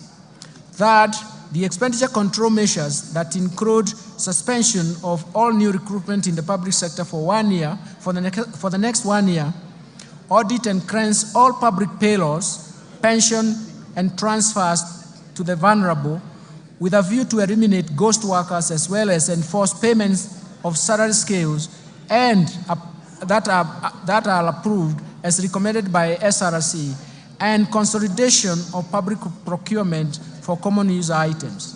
Fourth, minimizing government expenditure but by leveraging on technology, and this will entail use of Wi-Fi emails for efficient communication. 5, reviewing the insurance schemes, especially looking at EDU, AFIA, indigence, public service, police, and prison commissions and independent offices under the universal health coverage, and align them to the Social Health Insurance Fund. The Social Health Insurance Fund now will be important because it will afford all Kenyans a universal health care with more benefits. 6, suspending the policy of SAGAs investing surplus funds and enforce the requirement of PFM Act 2012 and the PFM Regulations 2015 to surrender such funds to the Exchequer. And finally, reviewing the regional development authorities to remove duplication of laws within those county governments and MDAs. Since the beginning of this financial year, the government has also implemented initiatives to contain the growth of expenditures. First, the government has undertaken measures to reduce spending to non-priority expenditures. Second, the public-private partnership framework targets commercially viable projects, but also considers the contingent liabilities that come under this framework.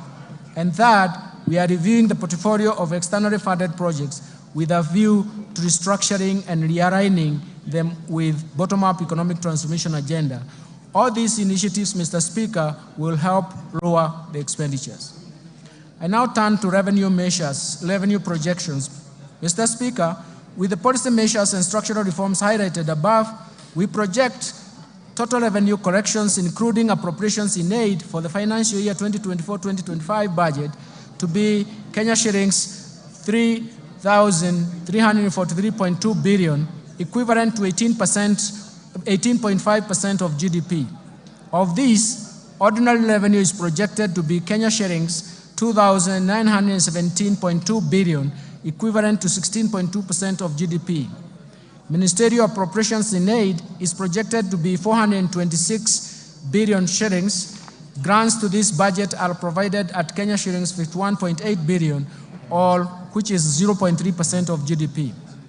Expenditure projections. Mr. Speaker, total expenditure in the financial year 2024-2025 budget is projected at Kenya shillings 3,992 billion, or 22.1% of GDP.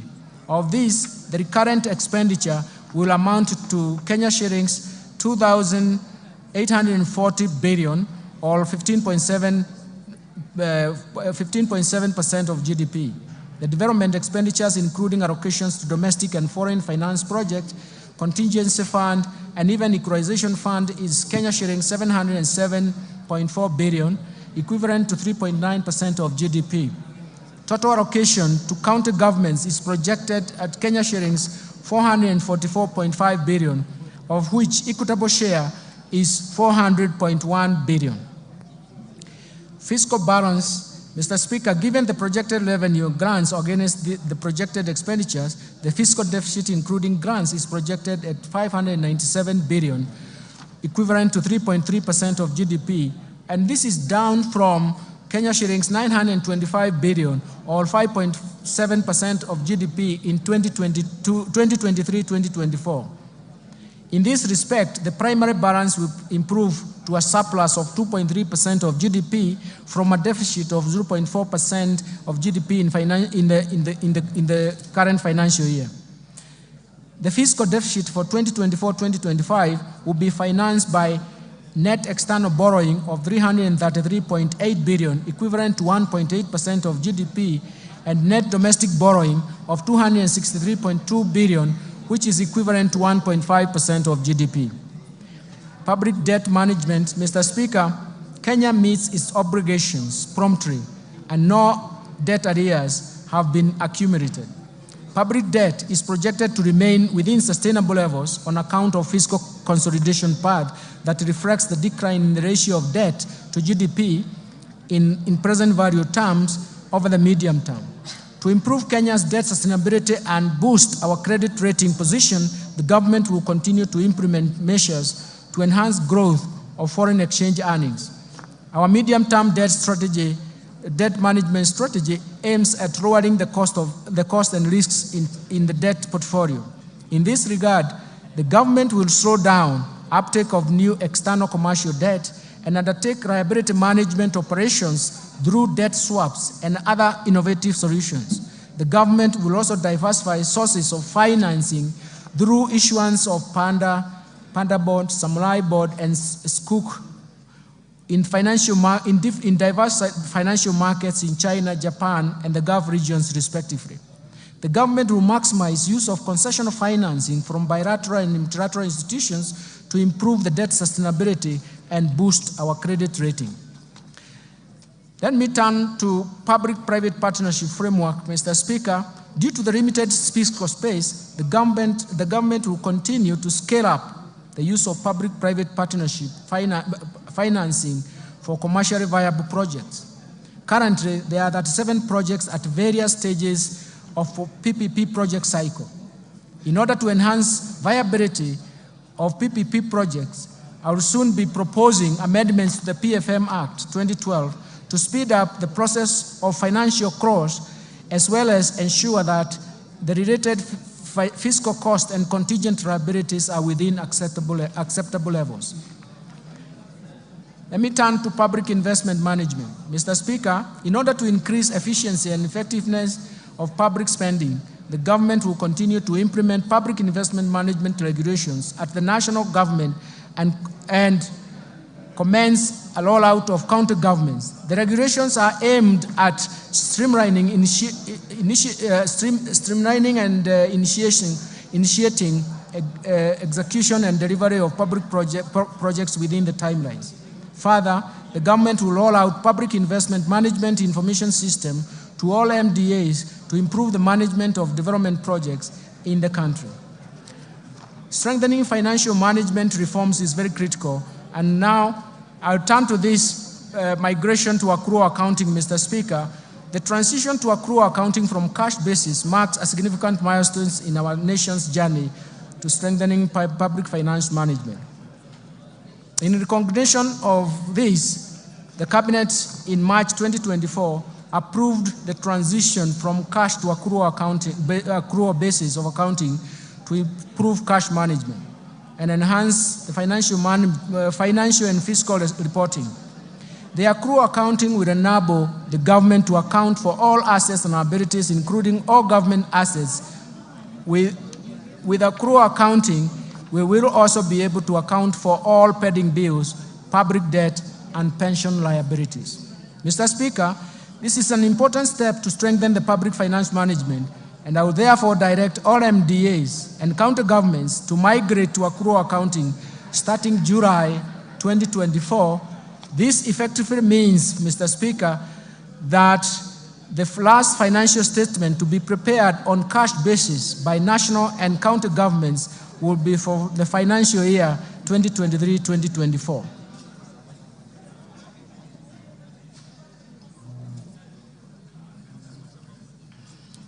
Mr. Speaker, let me turn to Treasury Single Account. Mr. Speaker, the PFM Act 2012 and its attendant registration provides for the establishment of the Treasury Single Account, TSA as we call it, system at both national and county government levels.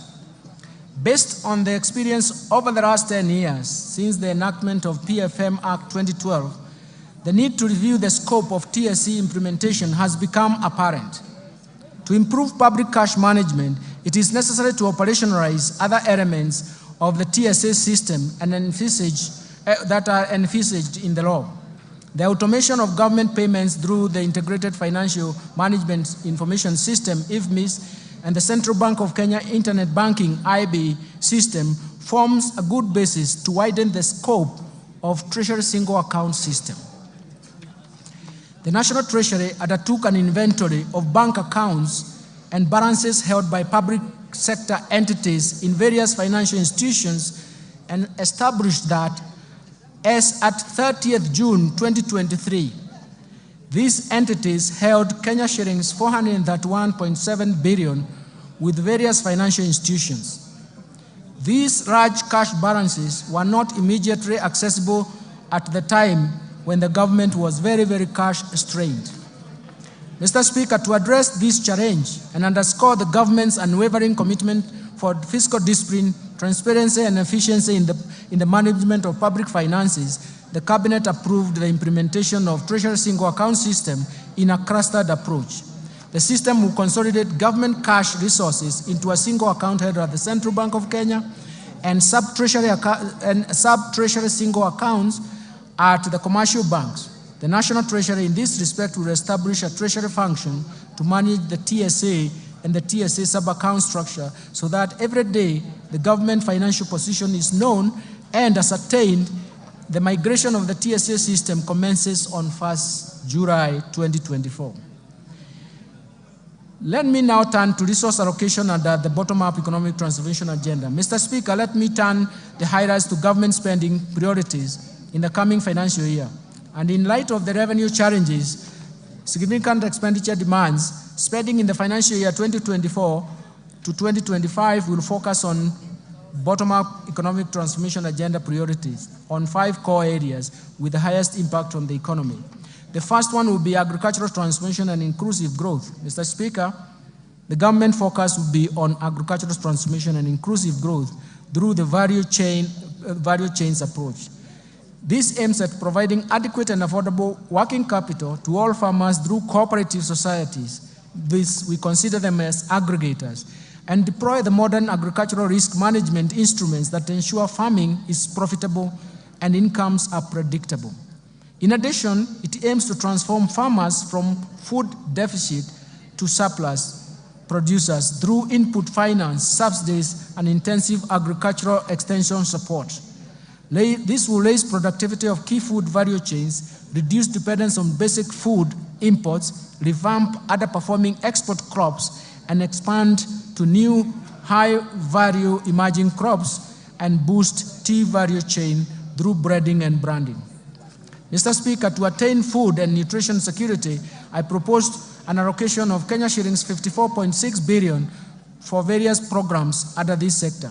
This includes Kenya shillings 10 billion for the fertilizer subsidy program, Kenya shillings 6.1 billion for the National Agricultural Value Chain Development Project, Kenya shillings 2.5 billion for the Enable Youth Program, Kenya shillings 2.4 billion for the Enable Youth and Women in Agriculture, Kenya shillings 747 million for small-scale irrigation value chain, irrigation and value addition project, Kenya shillings 642.5 million for the food security and crop diversification project. Mr. Speaker, to improve livestock production, I propose Kenya shillings 2.4 billion for de-risking, inclusive and value enhancement of pastoral economies program, Kenya shillings 1.5 billion for livestock value chain support project, Kenya shillings 1.5 billion for Kenya livestock commercialization program, Kenya shillings 192.5 million for the embryo transfer project. I have also proposed Kenya shillings 300 million for the development leather industrial park, Kenani. Mr. Speaker, to support the growth of the brew economy, I propose a total of Kenya shillings 11.3 billion to the brew economy and fisheries subsector. This includes 3.7 billion to aquaculture business development project, Kenya shillings 3.1 billion to the Kenya Marine Fisheries and Socio-Economic Development Project, Kenya shillings 540 million for rehabilitation of fish riding sites, Kenya shillings 695.5 million for Riwatoni Ultra Modern Fish Hub, and Kenya shillings 600 million for marine fish assessment. Mr. Speaker, to raise agricultural productivity, enhance resilience to climate change risks in targeted smallholder farming and even pastoral communities, I propose an allocation of 340 million shillings towards adding drought and emergencies project. Mr. Speaker, to ensure legitimacy of land ownership and settle the land race, I propose a sum of 5.5 billion. This allocation will cater for the processing and registration of the title deeds, settlement of the land race, digitization of the land registry, georeferencing of land parcels, and construction of land registries. Second, I want to turn to transforming micro, small, and medium enterprises economy. Mr. Speaker, accessibility and affordable credit to most Kenyans at the bottom of the pyramid remains a challenge. To address this challenge, the government is proposing an additional allocation of 5 billion shillings to the Financial Inclusion or Hustlers Fund to scale up access to credit for households and MSMEs. I also propose an additional 200 million for the Youth Enterprise Development Fund, Kenya shillings 162.5 million for the Center for Entrepreneurship Project, and Kenya shillings 1.9 billion for rural Kenya Financial Inclusion Facility. Third, let me turn to housing and settlement, Mr. Speaker. Mr. Speaker, the government's commitment to turn the housing challenge into an economic opportunity to create quality jobs for the youth directly in the construction sector and indirectly through the production of building products. This will be achieved through, among other measures, facilitating a delivery of 200,000 houses per annum and enabling low-cost housing mortgages. To continue supporting this initiative, I have proposed an allocation of 92.1 billion shillings for the housing, urban development, and public works. This includes Kenya shillings 8.3 billion under the Kenya Urban Program, Kenya shillings 3 billion to Kenya Mortgage Refinance Company for enhancement of the company's capital as well as for lending to the primary mortgage lenders, Kenya shillings 32.5 billion for construction of affordable housing units, Kenya shillings 15 billion for the construction of social housing unit, Kenya shillings 14.7 billion for social and physical infrastructure. Mr. Speaker, other proposed allocation to the housing, urban development, and public works include 11.3 billion for the Kenya Informal Settlement Improvement Project Phase 3, Kenya shillings 1 billion for the construction of markets, Kenya shillings 1 billion for the National Slum Upgrading Program, Kenya shillings 1 billion for the construction of housing units for the National Police and Kenya prisons, Kenya shillings 496.3 million for the construction of food bridges, Kenya shillings 444 million targeted to support construction of county headquarters that are targeted. Fourth, universal health care coverage. Mr. Speaker, the government is committed and determined to realize the constitutional right to health by promoting access to quality and affordable health care through universal health care coverage program. Towards this end, Mr. Speaker, I have proposed an allocation of 127 billion to the health sector to support various activities and programs. These include 4.2 billion for Kenya shillings, 4.2 billion for universal health care coverage, coordination and management unit, Kenya shillings 2 billion for free maternity health care, Kenya shillings 3.6 billion for managed equipment services, Kenya shillings 861.5 million to provide medical cover for the orphans, elderly, and severely disabled persons in our society, Kenya shillings 4.6 billion to cater for the stipend and acquisition of specialized medical equipment for the community health promoters, and 4.1 billion shillings for primary health care fund. Mr. Speaker, throughout the cases of HIV, AIDS, malaria, and tuberculosis, and enhance the vaccines and immunization program in the country, I have proposed Kenya shillings 28.7 billion for the Global Fund and Kenya shillings 4.6 billion for vaccines and immunization programs, respectively. Mr. Speaker, to enhance the early diagnosis and management of cancer and reduce the burden of treatment among Kenyans, I have proposed an allocation of Kenya shillings 1.1 billion to strengthen cancer management in Kenyatta National Hospital and Kisii Level 5 hospitals. I have also proposed Kenya shillings 2 billion to the Emergencies, Chronic and Critical Illness Fund. Mr. Speaker, to improve health service delivery, I have proposed a sum of Kenya shillings 29.7 billion for Kenyatta National Hospital and Moi Teaching and Referral Hospitals. This includes 2.6 billion for the construction of Kenyatta National Hospital Burns and Pediatric Center. I've also proposed Kenya shillings 5.2 billion for the Kenya Medical Supplies Agency, Kenya shillings 2.5 billion for the Kenya Medical Research Institute, Kenya shillings 1 billion for procurement of family planning and reproductive health commodities, and Kenya shillings 760 million for procurement of equipment at the National Blood Transfusion Services. Further, to strengthen the capacity of medical personnel, I have proposed Kenya shillings 3.7 billion for medical interns, Kenya shillings 406 million for training of health personnel, and Kenya shillings 8.6 billion for Kenya Medical Training Center.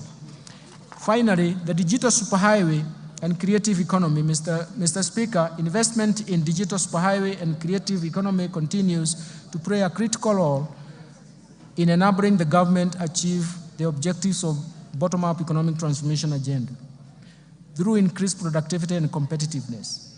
On the creative economy promotion and of music, theater, and graphic design, digital animation, fashion, and craft, among others, continues to create jobs opportunities for the youth. Mr. Speaker, to support the growing digital superhighway and creative economy, I have proposed an allocation of Kenya shillings 16.3 billion to fund the initiatives in the information, communication, and technology sector.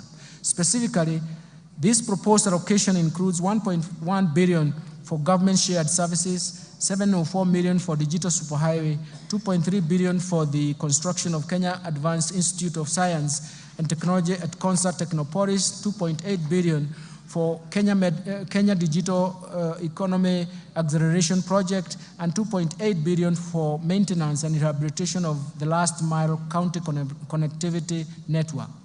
In order to fast-track the developments of the Concert Technopolis city, I have proposed an allocation of 1.5 billion for the horizontal infrastructure phase 1 and Kenya shillings 5.2 billion for the Concert data center and smart city facilities.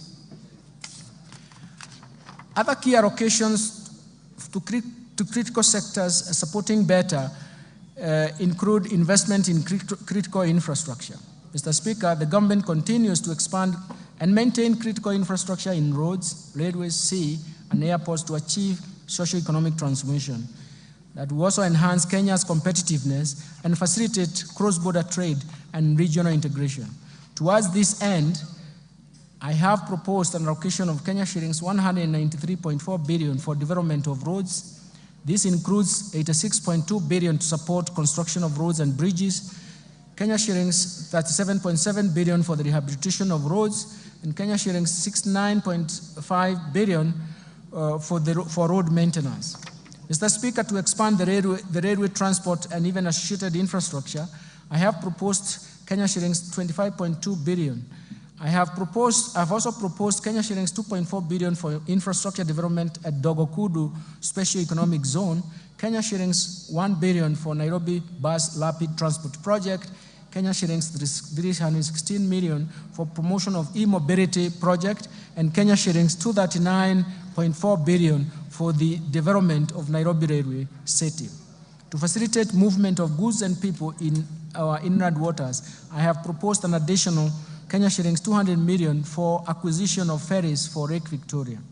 Mr. Speaker, to scale up production of reliable and affordable energy, I have proposed an allocation of 69.7 billion to the energy subsector.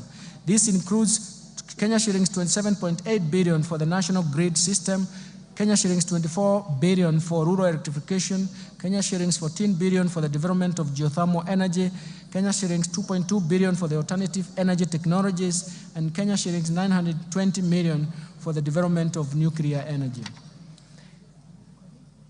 Mr. Speaker, I now turn to improving education outcomes.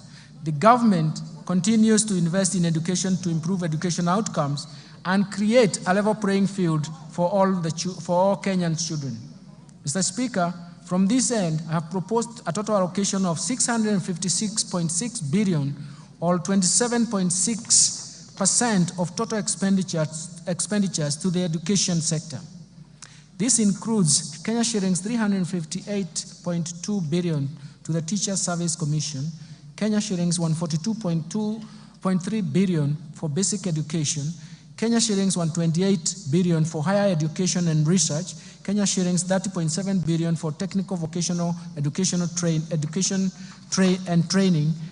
Mr. Speaker, the allocation of the education sector includes Kenya shillings 9.1 billion free primary education, 61.9 billion shillings for free day secondary education, Kenya shillings 30.7 billion for junior secondary school capitation, and Kenya shillings 5 billion for the examinations fee waiver. In addition, Mr. Speaker, I have proposed an allocation of Kenya shillings 13.4 billion for the conversion of 46,000 junior secondary school interns to permanent and pensionable terms. Kenya shillings 1.3 billion for the training of teachers on competency-based curriculum, and Kenya shillings 360 million for the digital literacy program and ICT integration in our secondary schools. Mr. Speaker, to support infrastructure and infrastructure development and ensure safe learning in our schools, I have proposed an allocation of Kenya shillings 3.2 billion for for primary and secondary schools infrastructure.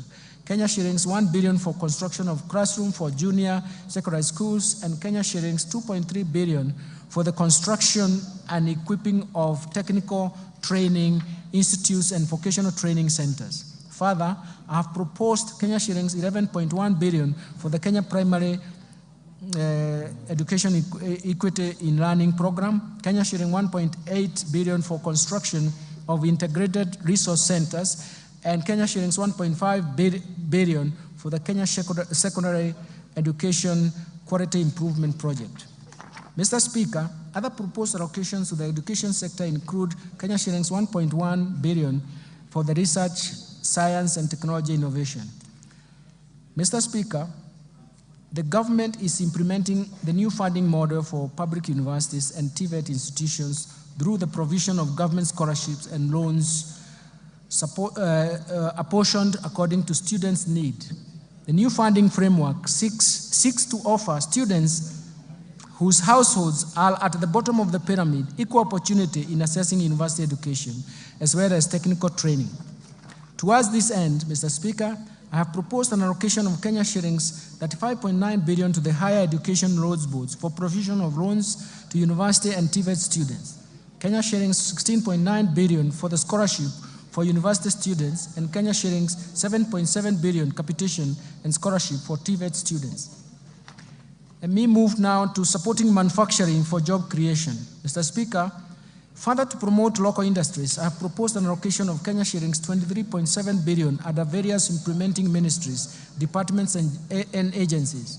Out of these, 4.5 billion will support establishment of county integrated agro-industrial parks, Kenya shillings 1.9 billion for supporting access to finance and enterprise recovery SAFA project, Kenya shillings 1.1 billion for construction of investor sheds in Athi River, Kenya shillings 1.9 billion for establishment of 6 flagship export processing zones hubs, Kenya shillings 440 million to the development of special economic zones textile park in Naivasha, and Kenya shillings 1 billion for the Kenya Jobs Economic Transformation KJET. In addition, Mr. Speaker, in order to revitalize and maximize benefits from our cash crops, the government will make further investments towards revival and enhancement of output. In this respect, Mr. Speaker, I have proposed Kenya shillings 2 billion for Coffee Cherry Revolving Fund. This is in addition to Kenya shillings 4 billion allocated in the current fiscal year. Kenya shillings 1.5 billion for payments of debts owed to sugarcane farmers, arrears to employees and maintenance of cane testing units, Kenya shillings 120 million for cotton industry revitalization project, and Kenya shillings 150 million for the pyrethrum industry recovery.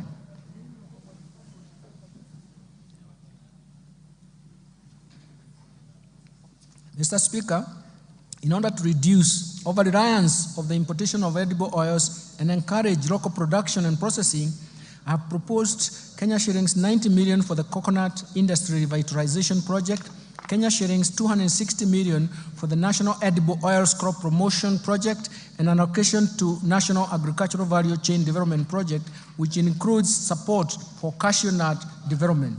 Mr. Speaker, to enhance milk processing, I have proposed Kenya shillings 1.5 billion for excess milk mop-up, Kenya shilling 500 million for modernization of KCC milk factories, and Kenya shillings 250 million for the construction of a milk factory in Narok. Mr. Speaker, to equip our youth with essential training and internship opportunities, I have proposed an allocation of 1.3 billion for the Kenya Industry and Entrepreneurship Project, Kenya shillings 119.9 million for the construction of industrial research laboratories, and Kenya shillings 114.3 million for the constituency industrial development centers. I will now turn into improving security, Mr. Speaker. Mr. Speaker, enhanced national security creates an enabling environment for businesses to thrive while aiding faster economic recovery. It is in this regard, I have proposed an allocation of 377.5 billion to support the operations of the National Police Service, Defense, and National Intelligence Service and Prison Services. Mr. Speaker, the proposed allocations include Kenya shillings 173.1 billion for defense, 110.6 billion for National Police Service, 46.3 billion for the National Intelligence Service, and Kenya shillings 32.7 billion for prison services. I have proposed an allocation of 13.9 billion to cater for leasing police motor vehicles and the modernization program. Mr. Speaker, to step up the war on crime and embrace support to administration of justice, I have proposed Kenya shillings 918.4 million to equip the National Forensic Laboratory. Protecting the vulnerable groups, Mr. Speaker, as a caring government, we shall continue to protect the vulnerable members of our society. I have in this regard proposed an allocation of 31.3 billion for social protection and affirmative actions in this budget. Mr. Speaker, out of this allocation, Kenya shillings 18.6 billion will cater for cash transfers to elderly persons, 7.9 billion for orphans and vulnerable children, Kenya shillings 1.2 billion for persons living with severe disabilities. Mr. Speaker, the proposed allocation includes 1.5 billion for the Kenya Hunger Safety Net Program, Kenya shillings 1.9 billion for the Kenya Social and Economic Inclusion Project. In addition, 815 million will go to Child Welfare Society of Kenya, 400 million to the Presidential Bursary for the orphans, Kenya shillings 600.1 million for National Council for Persons Living with Disabilities, and Kenya shillings 100 million for the National Albinism Support Program, and Kenya shillings 100 for National Autism Support Program. Let me turn to equity, poverty reduction, women and youth empowerment. Mr. Speaker, the most pressing challenge in our country at the moment is lack of jobs or job opportunities for the youth.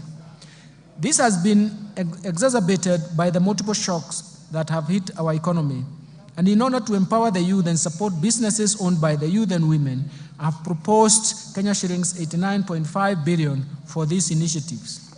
This allocation includes 10.4 billion for the National Youth Service, 1.1 billion for the Kenya Youth Empowerment Program, 200 million for the Youth Enterprise Development Fund, 162.5 billion for the Center for Entrepreneurship, 230 million for the establishment of youth empowerment centers, 2.7 million to National Youth Opportunity Towards Advancement, NYOTA. In addition, I have proposed Kenya shillings 649.8 million to strengthen the film industry in Kenya. Mr. Speaker, the government is committed to ensuring increased income for our women through employment creation and supporting women-led enterprises. And to further empower our women, I have proposed Kenya shillings 182.8 million for the Women Enterprise Fund, Kenya shillings 3.5 billion for the National Government Affirmative Action Fund. Mr. Speaker, to promote regional equity, reduce poverty, and enhance social development, I have proposed Kenya shillings 63 billion for the National Government Constituency Development Fund, as well as Kenya shillings 8 billion for the Equalization Fund to finance programs identified in marginal areas. Let me turn now to stimulating tourism, growth, sports, culture, and recreation and arts. Mr. Speaker, the government has prioritized expanding the space for creativity, including freedom of expression and protection of intellectual property rights. The government will also strengthen mainstreaming of arts and culture, infrastructure and support cultural production, and as well as creative economy. We are also cognizant of the brand value of Kenyans participating and excelling in international sports arena as incalculable.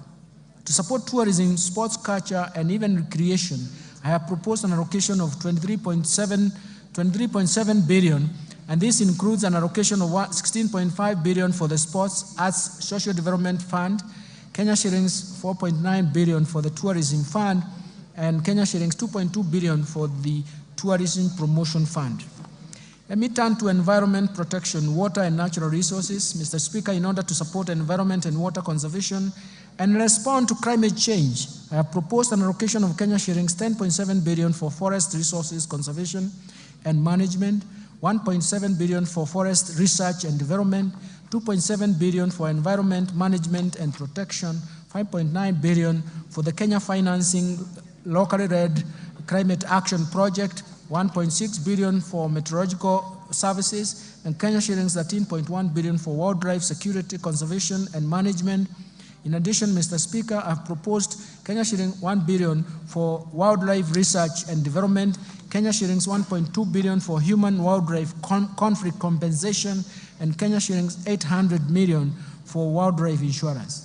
Mr. Speaker, to expand and access clean and adequate water for domestic and agricultural use, I have proposed an allocation of Kenya shillings 36.6 billion for the water and sewerage infrastructure development, 12.5 billion for water resources management, and Kenya shillings 1.9 billion for water storage and flood control.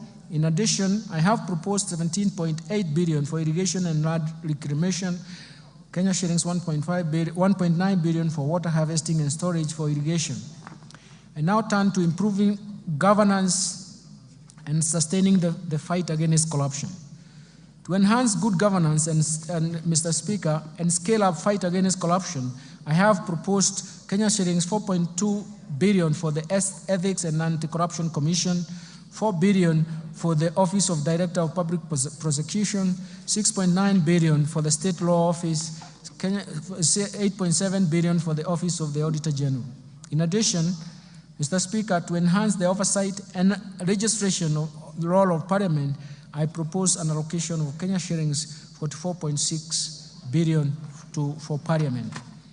To enable administration and justice, I propose an allocation of 24.7 billion for the judiciary. This includes 900 million for construction and refurbishment of courts and 800 million for the automation of the judiciary. Allocations to the county governments, Mr. Speaker, I turn to this. The county governments will receive a proposed allocation of 400.1 billion as equitable share in the financial year 2024-2025. It's for the first time that they have arrived to this figure of 400 and surpassed it in the last 12 years of devolution. As equitable share of financial year 2024-2025. And this is equivalent to 25.48% of the actual revenue raised nationally for the financial year 2020-2021, which is in compliance with Article 203, subsection 2 of the Constitution of Kenya. In addition to the equitable share of revenue, a further 44.4 billion has been proposed as additional allocation to county governments. This comprises of 8.76 billion for the national government share of revenue, Kenya shillings 35.66 billion from proceeds of external loans and grants for the external loans and grants. Equalization Fund, Mr. Speaker, we have proposed an allocation of 8 billion for the Equalization Fund, which is 0.5% of the actual revenue raised nationally in 2020-2021 reference year. Measures to enhance county government's own source revenue, Mr. Speaker, the National Treasury is implementing a policy to support the enhancement of own source revenue by county governments as we await the enactment of the National Rating Bill. This bill will enable the county governments to correct more property rates, including contribution in lieu of rates. In addition, Mr. Speaker, a multi-agency committee has been formed to manage the rollout of the proposed integrated county revenue management system in 47 county governments. This system will increase transparency, accountability, and efficiency in revenue collection. Let me turn now to taxation measures, Mr. Speaker.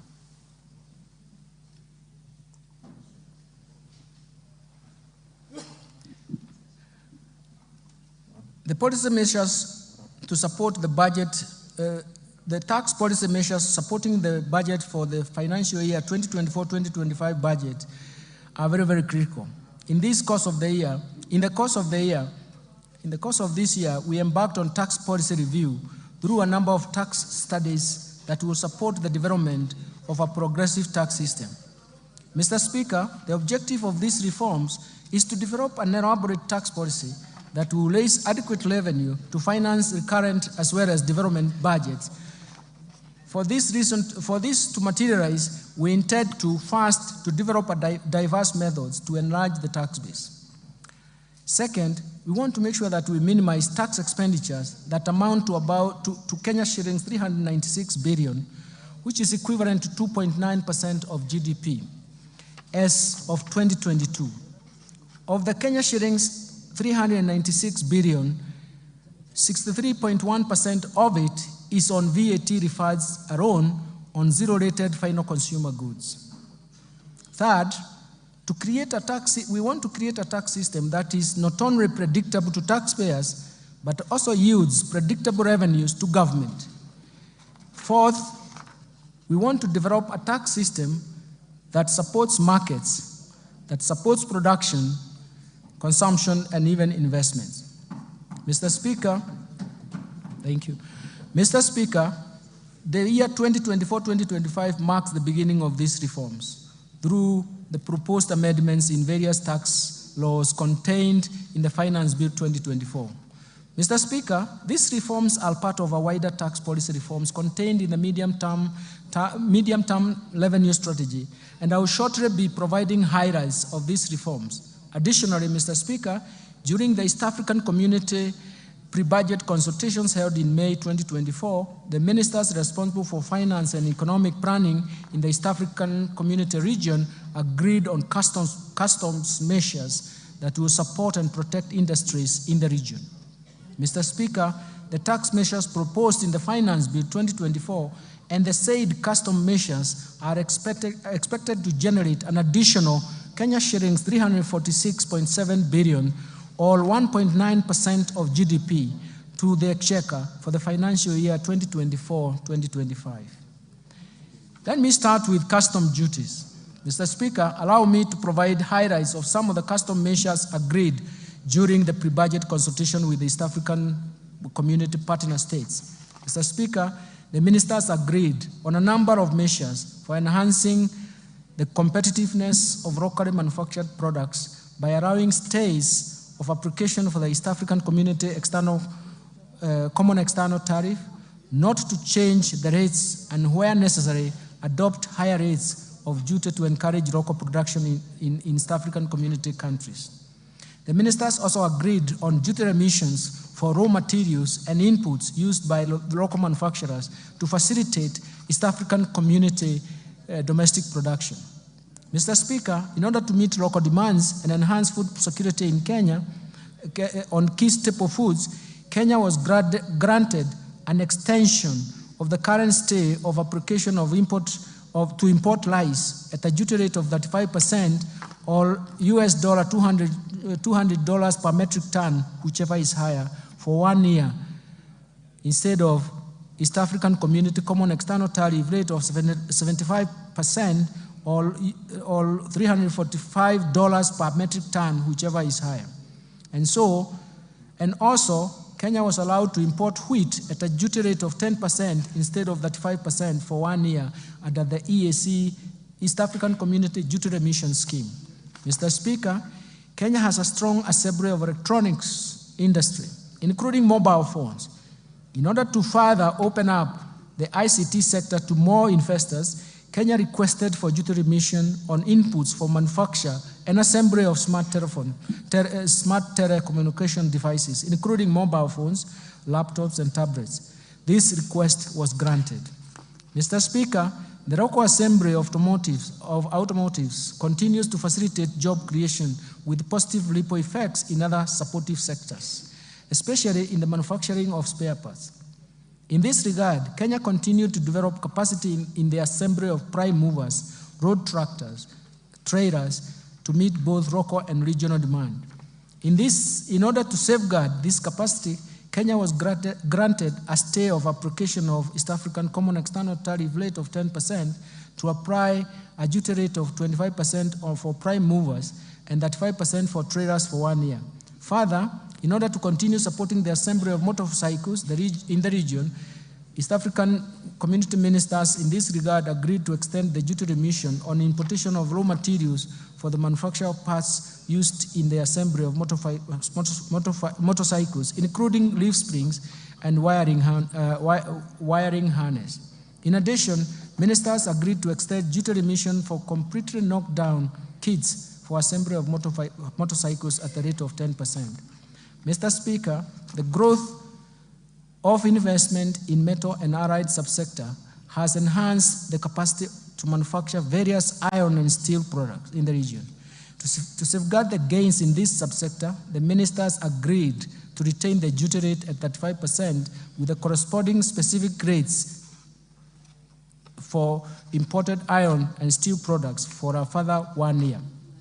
In order to promote and protect textile and apparel sector, which is one of the 9 bottom-up economic transformation agenda value chains prioritized in this budget, Kenya was allowed to apply a rate of 25% on selected fabric products with corresponding specific duty rates in order to curb undervaluation and under-invoicing of imported products. Further, to ensure competitiveness of textile products that are produced locally in sufficient quantities, Kenya was granted a stay of application and will apply a higher duty of 35%. Mr. Speaker, in order to reduce production cost of animal feeds, Kenya was allowed to extend importation of inputs for manufacturers of animal feeds duty-free under the East African Community Duty Remission Scheme. Mr. Speaker, leather and leather products is one of the value chains under BETA. Kenya has sufficient supply of hides and skins to meet the demand from local manufacturers of leather and leather products. In order to promote this industry and enhance incomes of our pastoral farmers, the ministers agreed to retain a stay of application of duty import on imported leather bags at 35% for Kenya. Mr. Speaker, I have just highlighted a few of the customs measures agreed by East African Community Ministers of Finance. The complete list will be gazetted by the East African Community Secretariat and will become effective starting June 1st July 2024. Let me now turn to the finance bill, Mr. Speaker.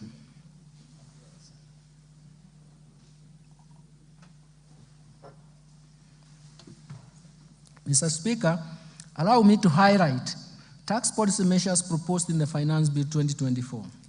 I will begin with the proposed amendments to the Income Tax Act, followed by Value-Added Tax, Excise Duty Act, Tax Procedures Act, and Miscellaneous Fees and Levies.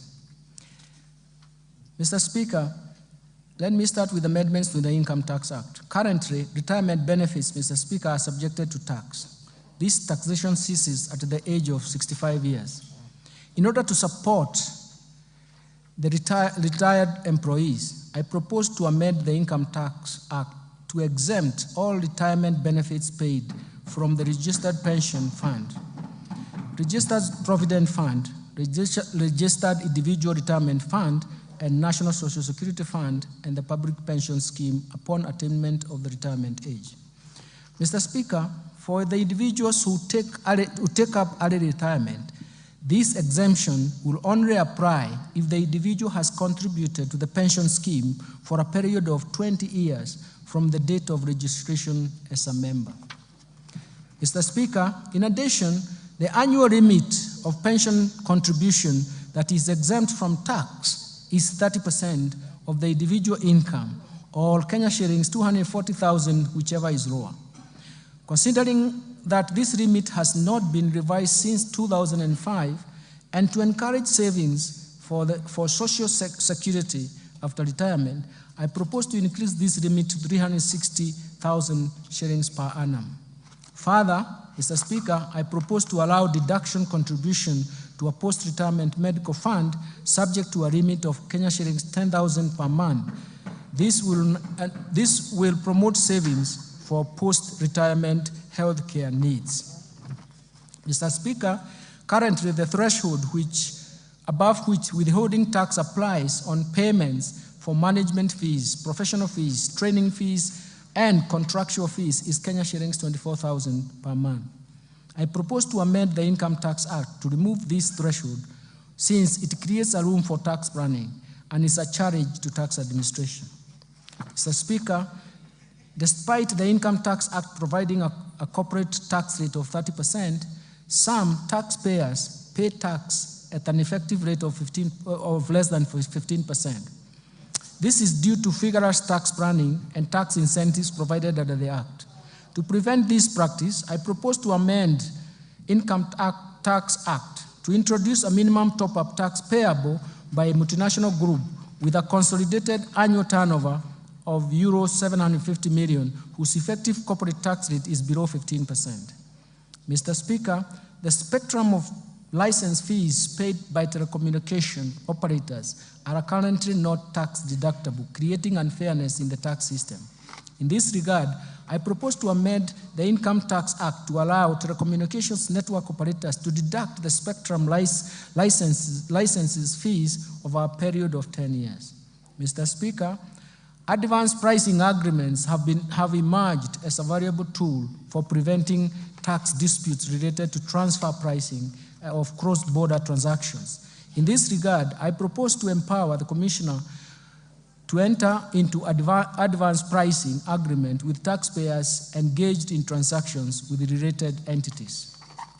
Mr. Speaker, to attract international financial investors in Kenya and reinforce Kenya's position as a regional financial hub, I propose to reduce the rate of capital gains tax from 15% to 5% for firms certified by the Nairobi International Financial Center Authority.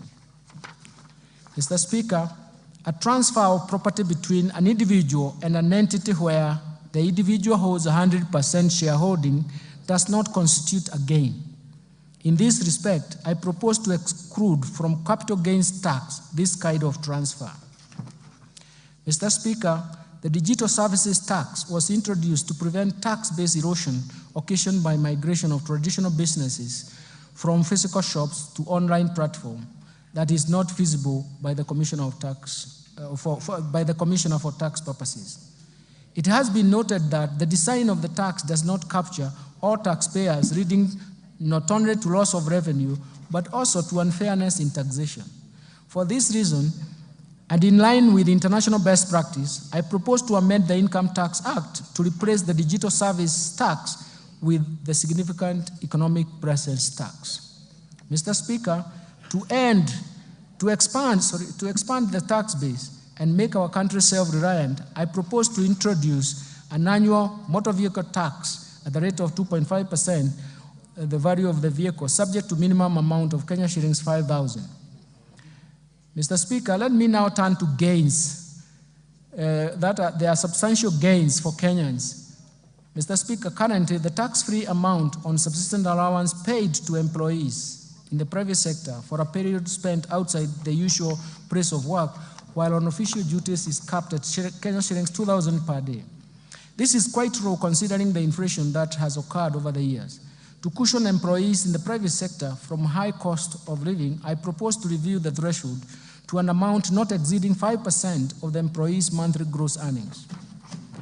Second, Mr. Speaker, the affordable housing levy and pay as you earn are calculated from the same base, leading to double taxation. To address this, I propose to make the housing levy deductible expense. This means that there is a tax savings for Kenyans and therefore affording Kenyans more money in their pocket. Mr. Speaker, in order to encourage Kenyans to continue constructing their own houses, I propose to increase the limit of interest payments that qualify for mortgage relief from Kenya shillings 300,000 to Kenya shillings 360,000 per annum. Let me turn now, Mr. Speaker, to amendments to the value-added tax. Mr. Speaker, I will now highlight the amendments of the value-added tax. Mr. Speaker, currently the registration of VAT is a requirement for a person who makes taxable supplies of Kenya shillings 5 million or more. This threshold was last reviewed in 2007. In recognition to the effect of inflation over the years and to enhance efficiency in tax administration, I propose to increase the threshold to Kenya shillings 8 million. Mr. Speaker, the VAT Act allows taxpayers making both taxable and exempt supplies to claim input tax where the proportion of exempt supplies is less than 10%. This has led to tax planning and hence loss of government revenue. To address this, I have proposed the removal of the threshold so that only the input tax relating to taxable supplies are deductible. Mr. Speaker, in support of the government's effort to combat malaria, I propose to remove VAT on mosquito repellents and raw materials used in the manufacture of repellents. This will encourage local production of the repellents. Mr. Speaker, tax expenditure was estimated at 393.6 billion, or about 2.9% of GDP for the year 2022. Of this amount, VAT tax expenditure amounted to 248.3 billion, or what is 63.1% of the total estimate of tax expenditure, which is a large erosion of the VAT tax base. Mr. Speaker, tax expenditure creates avenues for revenue leakage and thus denying government the revenue to support key priorities that benefit majority of Kenyans, of the citizens in Kenya. Recognizing the importance of tax expenditure in the promotion of investment and addressing welfare challenges in the economy, and in line with the medium-term revenue strategy, I propose to rationalize the VAT tax expenditure as provided for in the VAT Act in form of exemptions and zero rating based on the following criteria. First, that goods currently exempt be subjected to VAT. Second, zero-rated finished goods and consumer goods and services be exempt from VAT. Third, zero rating be restricted to goods and taxable services meant for export. Based on the above, Mr. Speaker, based on the above criteria, Mr. Speaker, I have proposed several amendments to the first schedule of the VAT Act in order to move some goods and services from exempt to vatable status. In addition, I have also proposed amendments to the second schedule of the VAT Act so that we can move some of the goods and services from zero rating to either exempt status or vatable. This rationalization is expected to expand the VAT tax base and create fairness in taxation. Let me turn now to amendments in the Excise Duty Act.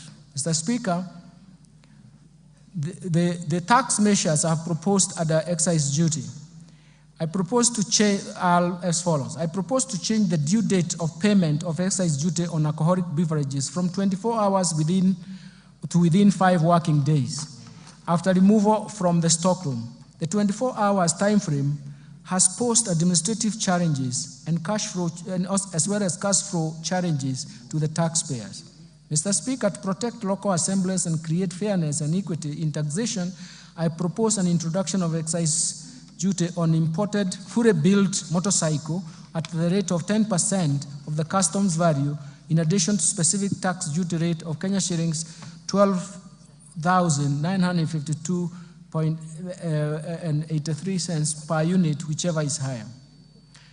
Mr. Speaker, participation in betting, gaming, prize competition, lotteries continues to affect socio-economic fabric of our society, given their addictive nature.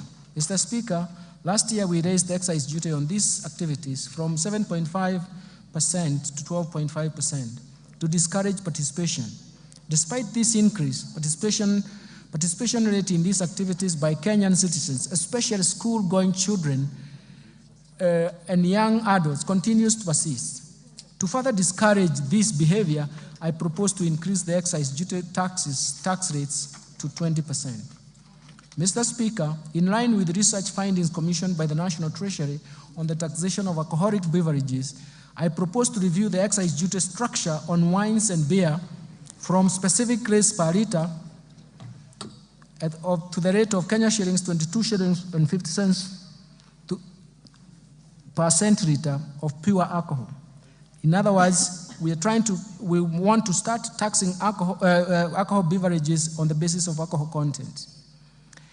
Further, I propose to change excise duty rate on spirits from specific rates per litre to Kenya shilling 16 per centiliter of pure alcohol. This new structure of taxation based on alcoholic content does not distort the markets, and does not affect the investment decision, and it is expected to encourage responsible consumption behavior of these alcoholic beverages. Mr. Speaker, I also propose to review excise duty structure on cigarettes in line with research conducted and advised that has recommended harmonization of excise duty rates for cigarettes with and without filters at the rate of Kenya shillings 4,100 per mile. This will reduce the incentive for misdeclaration and illicit trade.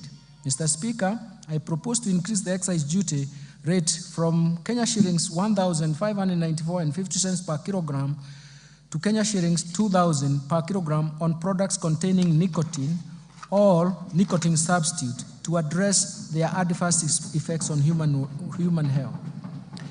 This excludes those approved medicinal products. Additionally, I propose to increase the excise duty rate on liquid nicotine for electronic cigarettes from Kenya shillings 70 per milliliter to Kenya shillings 100 per milliliter.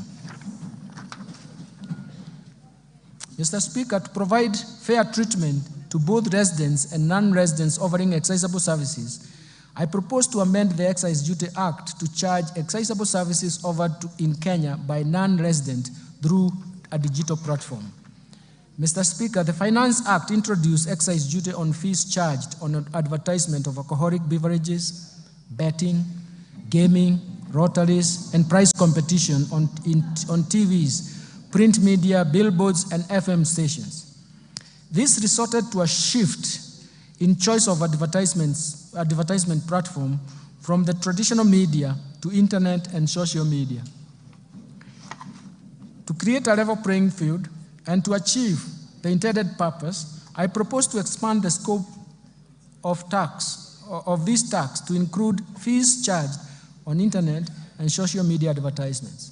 Mr. Speaker, in order to enhance the administrative efficiency in the issuance of excise licenses to persons dealing with excisable goods or services, I have proposed an amendment to provide for issuance of licenses within 14 working days upon receipt of all required valid documents by the Commissioner.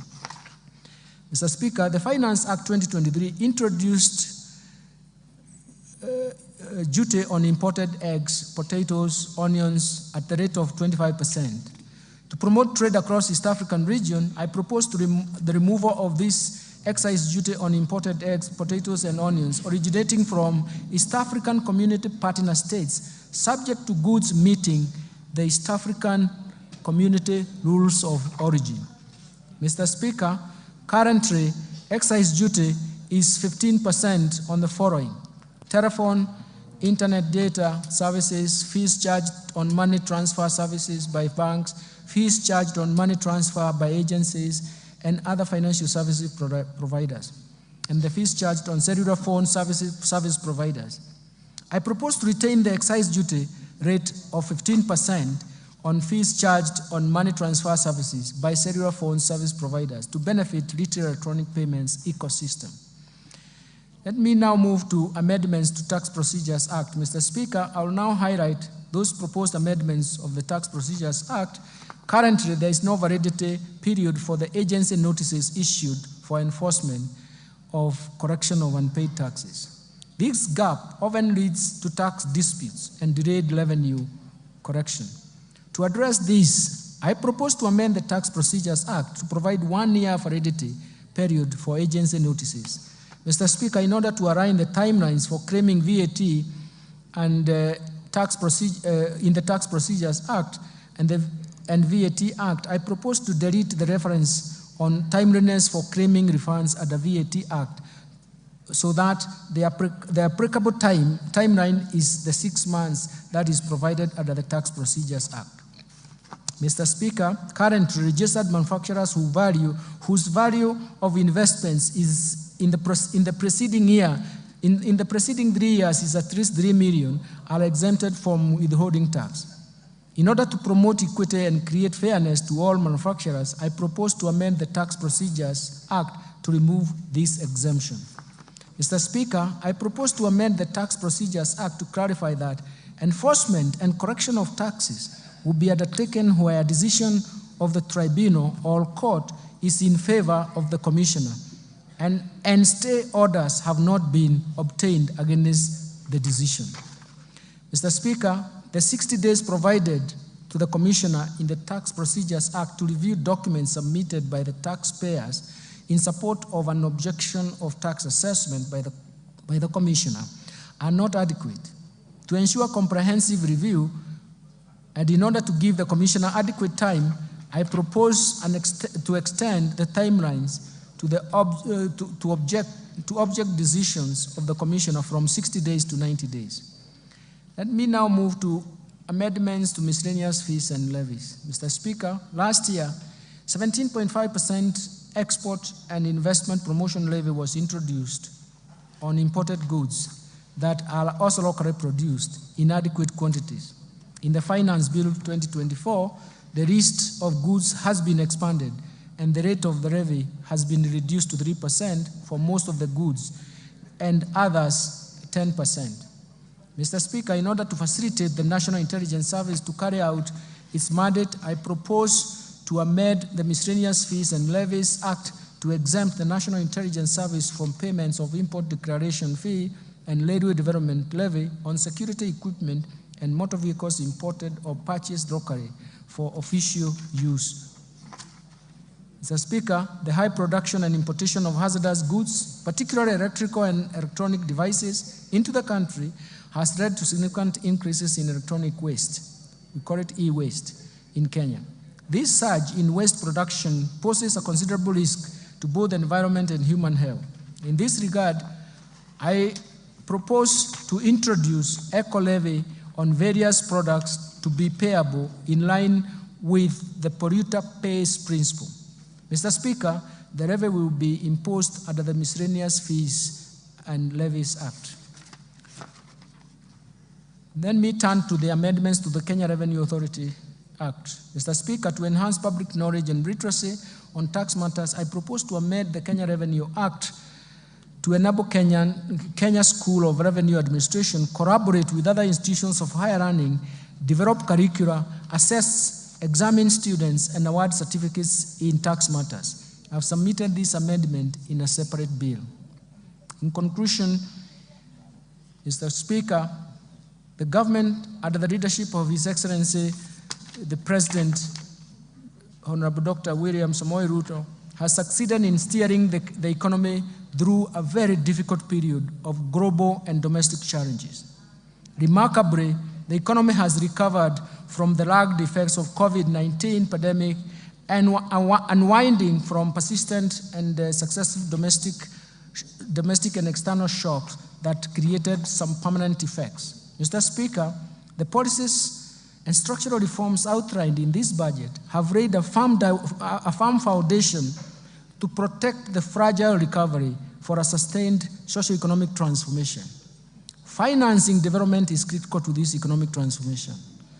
That is why raising adequate revenues is a core pillar to this economic transformation and growth.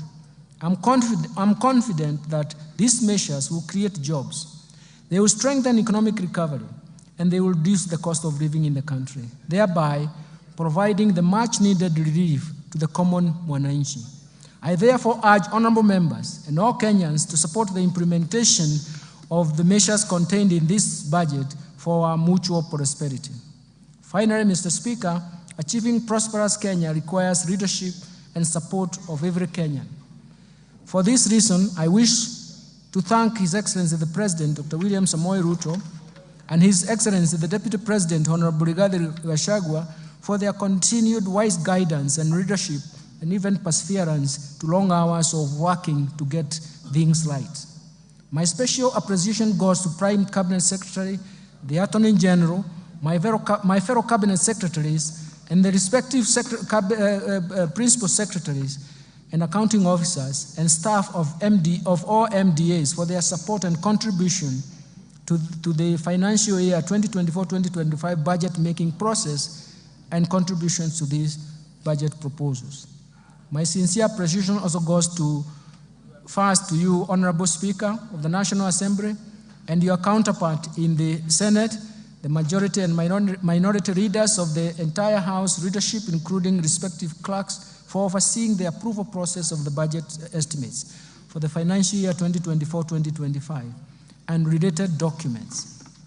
Second, to honorable chairs, members of both Budget and Appropriation Committee and Finance and National Planning Committee, and all the other departmental committees of this House, as well as of the staff of the Parliamentary Budget Office, for their constructive input, excellent leadership during the approval process, and the discussions that we have had in the process of these budget proposals.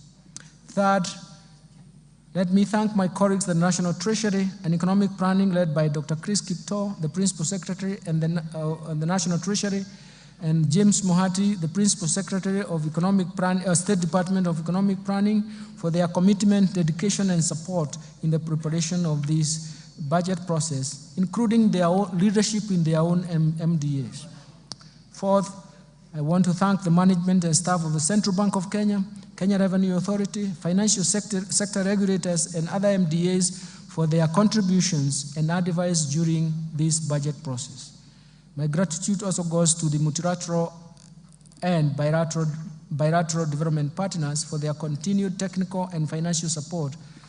And further, I thank the private sector for its sustained contribution to the discussions we have had to support the growth of our economy.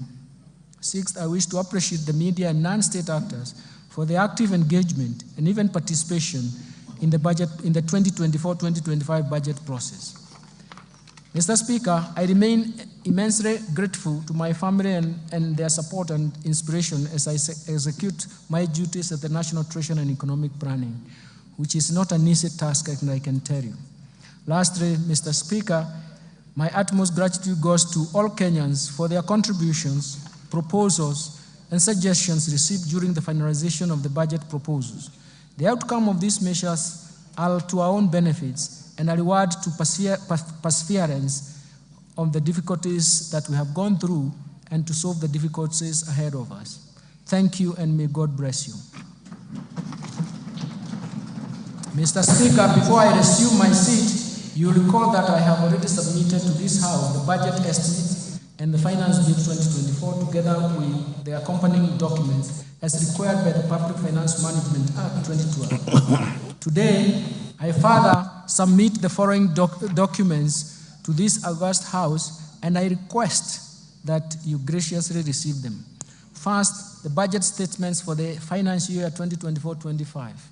Second, the 2024 budget policy statement.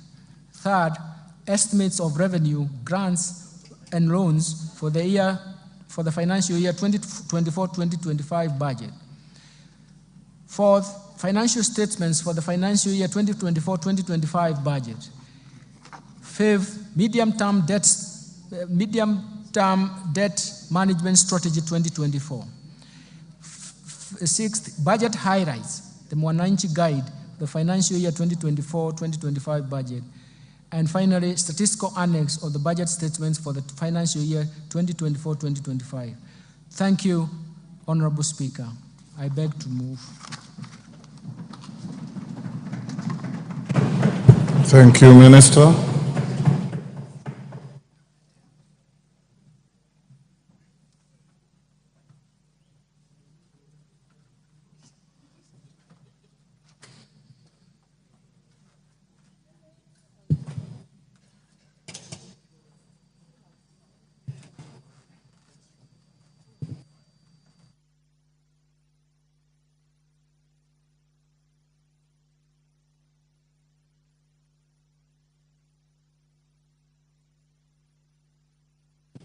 Minister, I'm waiting for the handing over of the documents.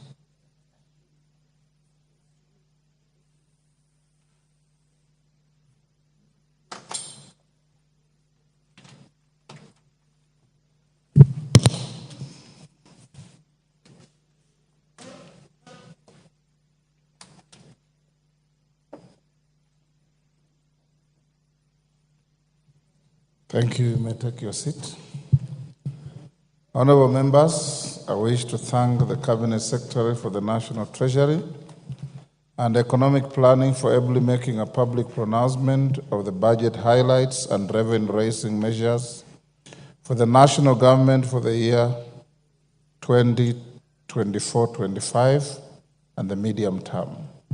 In this regard, honorable members, I wish to confirm that in conformity with the provisions of Article 2211 of the Constitution, Section 37, 39, and 39A of the Public Finance Management Act 2012, and Standing Order 244C, the Cabinet Secretary submitted to the National Assembly the documents and legislative proposals required to implement the national government budget for financial year 2024-25 on 30th April 2024.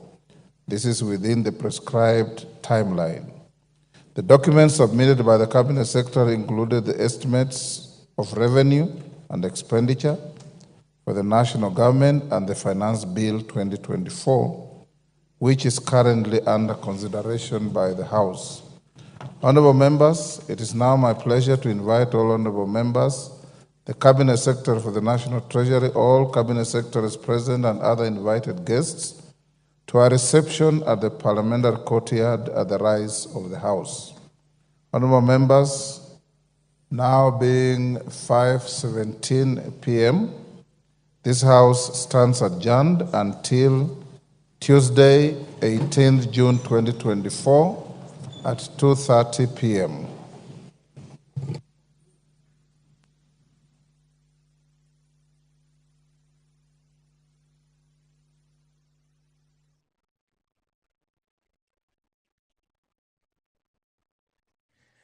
The Treasury Cabinet Secretary, Professor Njuguna Ndung'u, has delivered his much-awaited speech, and the CS has focused his speech on four main points: the economic performance, fiscal policy direction, revenue measures, and expenditure plans, where the Cabinet Secretary has outlined how the government intends to allocate its resources across different sectors such as education, health, infrastructure, and security, among other sectors. This is a broadcast that was brought to you by the Parliamentary Broadcasting Unit in conjunction with the Kenya Broadcasting Corporation. My name is Edward Kabasa. That's where we wind up the broadcast of the parliamentary business on this 13th day of June 2024.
Sit back, relax, and shika a world of hit TV shows and movies with Showmax, including a host of new Kenyan shows this year, streaming for Africa. Sign up on showmax.com.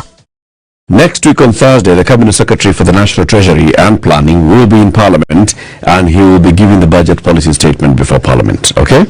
This is what traditionally was the budget day, when he would come, and he has held something secretly for a long time, the tax measures. This has now been watered down by the Constitution. So what used to happen before Constitution of Kenya 2010 is on the day of the budget day, that's the day that the National Treasury CS would come up with that suitcase. In there, he's saying how much he's going to tax the daylights out of you. And he is only going to release it on Parliament that day in the afternoon and say, revenue rate. He starts with expenditure and the focus, right? He says, Mr. Speaker, in the next financial year, in the current financial year, we had said our focus is going to be on infrastructure development, and we are going to invest on this kind of infrastructure, blah, blah, blah, blah. We're also going to support manufacturing, blah, blah, blah, blah. We're going to support trade and investment, blah, blah, blah, blah. In the next financial year, Mr. Speaker, our focus is going to be on the plan of the Kenya Kwanza administration, which has universal health access. So we want to invest X amount of money to universal health, blah, blah, by paying CHPs, blah, blah, blah, by improving facilities, blah, blah, blah, by buying equipment, blah, blah, by hiring doctors, blah, blah. The other pillar of Kenya Kwanza is, what is the other one? Supporting MSMEs. Yes. So we want to put in more money into the Haswa Fund. And we're going to have and we're going to build markets, because when we build markets, we're supporting the SMEs. We are also looking at the county integration industrial parks, because that is going to support the SMEs in value addition at the local level, supporting them to the value chains. Yeah, you can be finance minister. Mr. Speaker, sir, go on and on and on and on, and give out the 5 core pillars of the Kenya Kwanza manifesto on what we want to do. Now, Mr. Speaker, I turn to the revenue raising measures. How we are going to do this, Mr. Speaker? How we want to raise this money, Mr. Speaker, sir. Before 2010, this is when now the Minister for Finance would now start unleashing and saying, for this, Mr. Speaker, we propose to introduce a special economic zone, because you operate in Kenya and a tax. We will go to the domestic market. 6 market. Well, then we are going to just to cover this the deficit will only be a trillion shillings, and to cover this trillion shilling deficit, we are only going to borrow 300 billion. The rest will like that. Okay. Now, after Constitution of Kenya 2010, things changed, and Parliament is given the power to actually make the budget, and that is why in February the Treasury takes in the budget policy statement to Parliament. For scrutiny. This is where now they come and say, Mr. Speaker, sir, we want our focus to be on these key areas, and we want to put in X amount of money spending on these key areas. Okay? Yes. When Parliament says, okay, so in total you want to spend how much? 4.2 trillion shillings. Okay, go ahead. Go and spend. The next thing they do is they bring the budget estimates before Parliament. So you see this 3.9 trillion, it's not 4.2 anymore, it's 3.9. This 3.9, this is exactly where the money is going. Oh, education is going to get this much. School feeding, we have removed the school feeding. Rashagwa, we have removed this money for buying salmon. We are going to put money into taking our soldiers to Haiti. That's a budget estimate. It's currently before committees of Parliament. Yes. Then the revenue raising measures, it's called the finance bill. Yes. And it's right now before Parliament for public participation. This is why they are saying, Mr. Speaker, sir, we want to introduce something called a motor vehicle circulation tax. Yes. And it will, by amending the income tax, and therefore we are actually calling this motor vehicle circulation tax another income tax. We are also going to introduce the eco tax, because we are a global leader and global champion on climate change, and we have to play the part of leading from the front, and that's why we're introducing the eco levy. So that the eco levy, we are taxing everything that is ecologically unhealthy. Everything that moves in plastic, we tax it. We will tax it. Okay. Mr. Speaker, we are also introducing another levy called what? It's the imposition of VAT on forex transactions. Yes. That means as anybody in this republic sends money, we will have a 10 to 20% increase on the cost of money transfer charges. So if it used to cost you 27 shillings, it will now cost you 29.5 shillings. If it used to cost you 100 shillings, it will now cost you 110 to 120 shillings to send. You not send money yet, so to send the money that you are sending. If you were sending above 20,000, where it costs you some 197 shillings, it will now cost you over 200 shillings to send that money. Are we together? Yes, please. Now, the cost of a loaf of bread will increase by 9 shillings, depending on the kind of loaf of bread that you used to buy before. A liter of cooking oil will increase by 16.81 shillings, and the price of a kilogram of power detergent will go up by 30 shillings to 230. Shall we continue? Continue, please. If you are going to buy the cooking oil. By virtue of the fact that these people who are packaging have to, so now this same oil, the oil itself has increased by 16 shillings according to the finance bill. Because we've increased excise. Did you have it from 25 to 30%? Yes, please. So we have also increased oil the itself is going to increase by 16 shillings. Okay. Apart from that, so you cannot carry oil in your hand. You also furious. Or you go to the shop and say, Nikola Jola, I want to buy oil. No, please. It comes in a what? Container. It comes in a container. Plastic. Now, the eco tax is applied to that container. The plastic container. The plastic container. Very good. And that price will increase not by 1, not by 2, not even by 10 or 20, by 150 shillings. On the container. Yeah. The container itself. You have not bought the oil. You have not fried an onion. The container. So let's assume that you used to buy oil for 300 shillings. You will now buy for 316 shillings, and we will add on top of that 150 shillings. So you will now buy this oil for a grand total of 466 shillings. Thank you very much. Got it? Where? Just you wait before we get to Pombe. Here you were thinking that if you get the tax here, you will dodge it somewhere else. It can never be you, my friend, because everywhere they will find you. The oil, the container. As you're entering your car to drive to the supermarket to buy that oil and to even buy the container, they'll tax you on top. So you can't escape, my friend. You pay for it. Yes, now. They've introduced the tax also on rubber. Yeah. Tire ya gari ni rubber. Are we together? Yes. Okay? Yes. So you're paying for the motor vehicle circulation tax. You're going at and buying tires. Tax. There's a new tax. Yeah. Extra tax it's not just on the rubber. Even for it to literally move like this, for the wheels to literally turn, Eco tax. Shokom sobas come packed in cartons. Carton. Hiyo carton iko na eco levy. So shokom soba inaongezeka sababu hiyo. You're taking your car for service. So you're buying synthetic oil. Synthetic oil is in plastic. Your plastic iko na eco levy imepanda. Are we together so far? Can I continue? I had another one. Do you remember here the other day, not the other day, maybe a couple of months ago, we had the PS in the Ministry of Kiniko, where he talks about locally assembled phones, where it's now retailing for 6,000. Affordable phone, smartphone, ICT, it can and do the digital economy. Digital economy, the digital highway has opened. We're gonna drive down the digital highway, seeing the world with our 2 eyes, embracing with our full chest. They said, we see you. Now you know what we are going to do? We are going to add some small VAT on locally assembled mobile phones, which are currently 0 rated. The point was that they were 0 rated so to encourage Kenyans to buy. But they said, this thing is not sweeting us. It's not sweeting our stomach. We want to charge you. So 16% on it. The damn things have not even hit the market.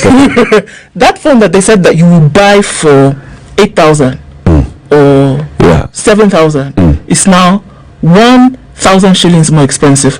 The one that you said you would buy for 8,999 will now be 10,439 shillings. You know, take your pick. Where are you? Are you driving on the road? Are you walking, buying a loaf of bread with your milk as you're trying to now sort out yourself? My friend, you will pay for it, because even the milk, like I said, you cannot carry it in your hand. It is in a what? It is in a packet. You will pay for it. If you're of the kind that wants to fly, you fly from point A to point B. Thank you very much. You wake up one Friday morning and you decide, it's Kilifi, I want to go. Let me go to Kilifi and just breathe. Or let me go to Lamu and just breathe a different air. They said, okay, I'm coming for you. They said, it's okay, very good. However, this wind, what did she call? What did the good engineer? Fixed wing. The equipment will be significantly more expensive because there's a levy that they're going to impose on it for the purchase of equipment. And you know, come on, these guys are not using the same plane that they've been using in 1983. No, you want to be, you know, along, so they have to buy the equipment. But sorry, the person who is and spare parts, the person who is flying is the one who is going to pay. So you wake up in the morning, you have a cup of tea, you pay for the milk, you're gonna fry an egg, the oil, you pay for it, and you have bread, you pay 10 shillings on top for it. Then you stand up and enter your car, you say you're going to where? JKIA. Let's say you didn't even drive that day. If you decide that you want to take an Uber, to go to JKIA or Wilson, they said that the Uber will be more expensive because Uber has to pay another 6% on top of. So you, my friend, are the one who is going to pay. So you've done what? You've woken up in the morning. That's the only thing they didn't tax you for. You wake up in the morning, you drink tea, you eat bread, you have an egg. You take the Uber to this airport where you have bought a ticket to Lamu to enjoy the weekend breeze. They said even that one, we are going to charge you. You have not reached Lamu yet. So when you reach, you will now come down. You decide you're going to have a bottle of water. Even that one, they've taxed you because the packaging of the thing is even now more expensive. Take another taxi. Take another taxi. They have taxed you again. Hey, this time you say, let me use Bolt. Enter. They've taxed you again. Hey, okay, you say, so now let me just relax. I will take because Lamu, you don't have a choice. Once you come down, you have to take a boat to your next destination. You don't, the thing is not a sailing boat. That one you wait until later when you see the sunset on the bow. But for now, you're on the motorized boat where they're charging you fuel because you're going to get from point A to point B. All in a day's work, my good friend. You're taxed from the minute you wake up to the minute you go to bed. And you know what? These are not pre-existing taxes. These are new taxes. These are new taxes throughout your day. Now that thing that you're talking about, whereby you're asking, so how are we going to raise that money? That explained in the finance bill. This is the money that they're looking for, and that is how it's going to impact you. Mon ami, c'est très difficile. Alafu, that income of yours that you've been looking at, and you're thinking, not even talked about how you're starting July, the new Social Health Act comes into play. Are you okay? 2.75 of your gross income is going to be taxed for health. Okay. This is from July 1st. Okay? So your salary from Lamu now. Your salary, you go that you're spending because end month is coming and I'm gonna get an extra salary. That salary that you will receive at the end of the month will be less because it has been taxed. There's a new levy that is now for housing. It's extra. It's a new percentage. It kicks in July. My friend, all these things. If you look at the finance bill and where it's seeking to raise the revenues, it has almost everybody is complaining. And everybody is complaining on serious issues. Manufacturers of everything, including diapers and sanitary pads, are complaining. Right? And they're saying, look, 6 years ago, Kenya did not have locally manufactured diapers. 6 years ago. And then, because of the government interventions, we were now able to come and invest. People have put in multi-billion shilling factories in Kenya. There are 6 manufacturers of diapers and sanitary pads in Kenya. They are now supplying locally. They are about to saturate the local market. They are supplying into the region, into the East African community. Some have already been approached by European retailers. Your diapers are cheaper than those that we have in Europe. However, your diapers are more expensive than those that are coming from China. Can you match what is coming from China? Just as they were about to say, yes, government imekuja. It's that guy who is behind the door with his eyebrows just looking at you. At you're about to strike that deal. At you'll export it to Europe. At you'll be cheaper than China. No, forget it. No. Diapers more expensive. Boxes, cartons more expensive. Everything is more expensive. Even having your money in your bank is more expensive. Removing it is more expensive. Sending it to the guy is more expensive. For goodness sake. Everything is expensive. Kila kitu. Now, if you look at all that and where everybody is complaining, you ask yourself, there's a problem, Eric. It's not possible that every possible industry represented has an issue with this tax. It is not that should we or should we not pay tax. We are saying, and everybody's saying, that the punitive nature in which it's coming about is a problem, and that it is not a complaint that you don't want to give Caesar what is due to Caesar, but essentially what you're doing is that you're throttling the economy. That what you are going to see, if your intent was to collect money, what you're going to see is that lethargy, number one, is going to kick in. The inability by consumers to consume, because what the expectation with tax is that if you have a product for which you have to apply a tax, that means the end user is going to have to pay more for it. There is going to be an inability by the consumer, whom you're so heavily dependent on, to actually consume. So it becomes counterproductive, because you are not able then to have a large mass of people consuming in order for you to collect this money that you think you want to collect. So it becomes counterintuitive to impose such punitive taxes on your people. It doesn't make sense that from the rising in the morning and everything that you have to do until the end of the day, the business that you're doing is paying tax. The business that you've woken up to do, whether it is working, whether it is schooling, whatever it is, pay. Even in your leisure, whereby one would think that you would get a moment to breathe. If you're in a golf club tomorrow, they want to tax that as well. Remember? If you're in any kind of sports club where some kind of leisure is happening, they want to tax you as well. And not just you in the country, even people who come up from outside, they want to tax them as well. So what are we talking about here? Is it making the environment more conducive for its people to thrive, or is it actually throttling every single process that they could use for that same desired end, and then it doesn't happen? Because what are we seeing now? Auctioneers gave a story. They are feeling sorry for people. Auctioneers gave a story yesterday. They are actually feeling sorry for people, because they said, we've never seen anything like this before. People's businesses being auctioned, people's homes being auctioned, people's property being auctioned because they cannot pay. And in that same arena, a government who is tasked with the responsibility of making the environment more conducive is the one that is bringing in these measures that, if anything, is going to kill an economy. That is what we're talking about here. It is not romance. It's not trying to say, oh, please love me. No, we are saying here that it is very difficult.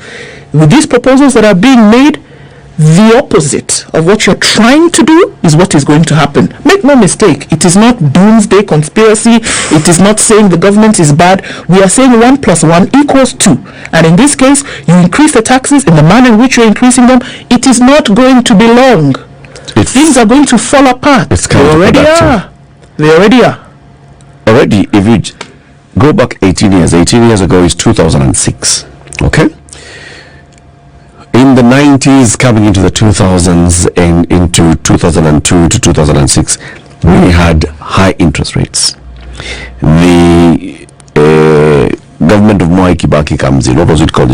It was not called Jubilee, it was called Rainbow. The Rainbow government comes in 2002, 2003 they start, and by 2006, that's the last time we saw very high rate of non-performing loans in Kenya. April this year, we have gone back to the figures that we last saw in 2006 in terms of non-performing loans.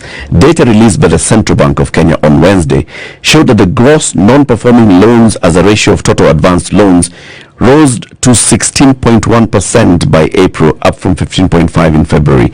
This is the highest non-performing loans ratio since May 2006, and it's set to force banks to make huge provisions for bad debts and usher in another season of painful auctions. You just talked about auctions. The increasing bad loans are spread out in sectors including household, real estate, and trade, as the sharper borrowing costs prove disruptive across the entire spectrum of the economy. Here's what the CBK is saying.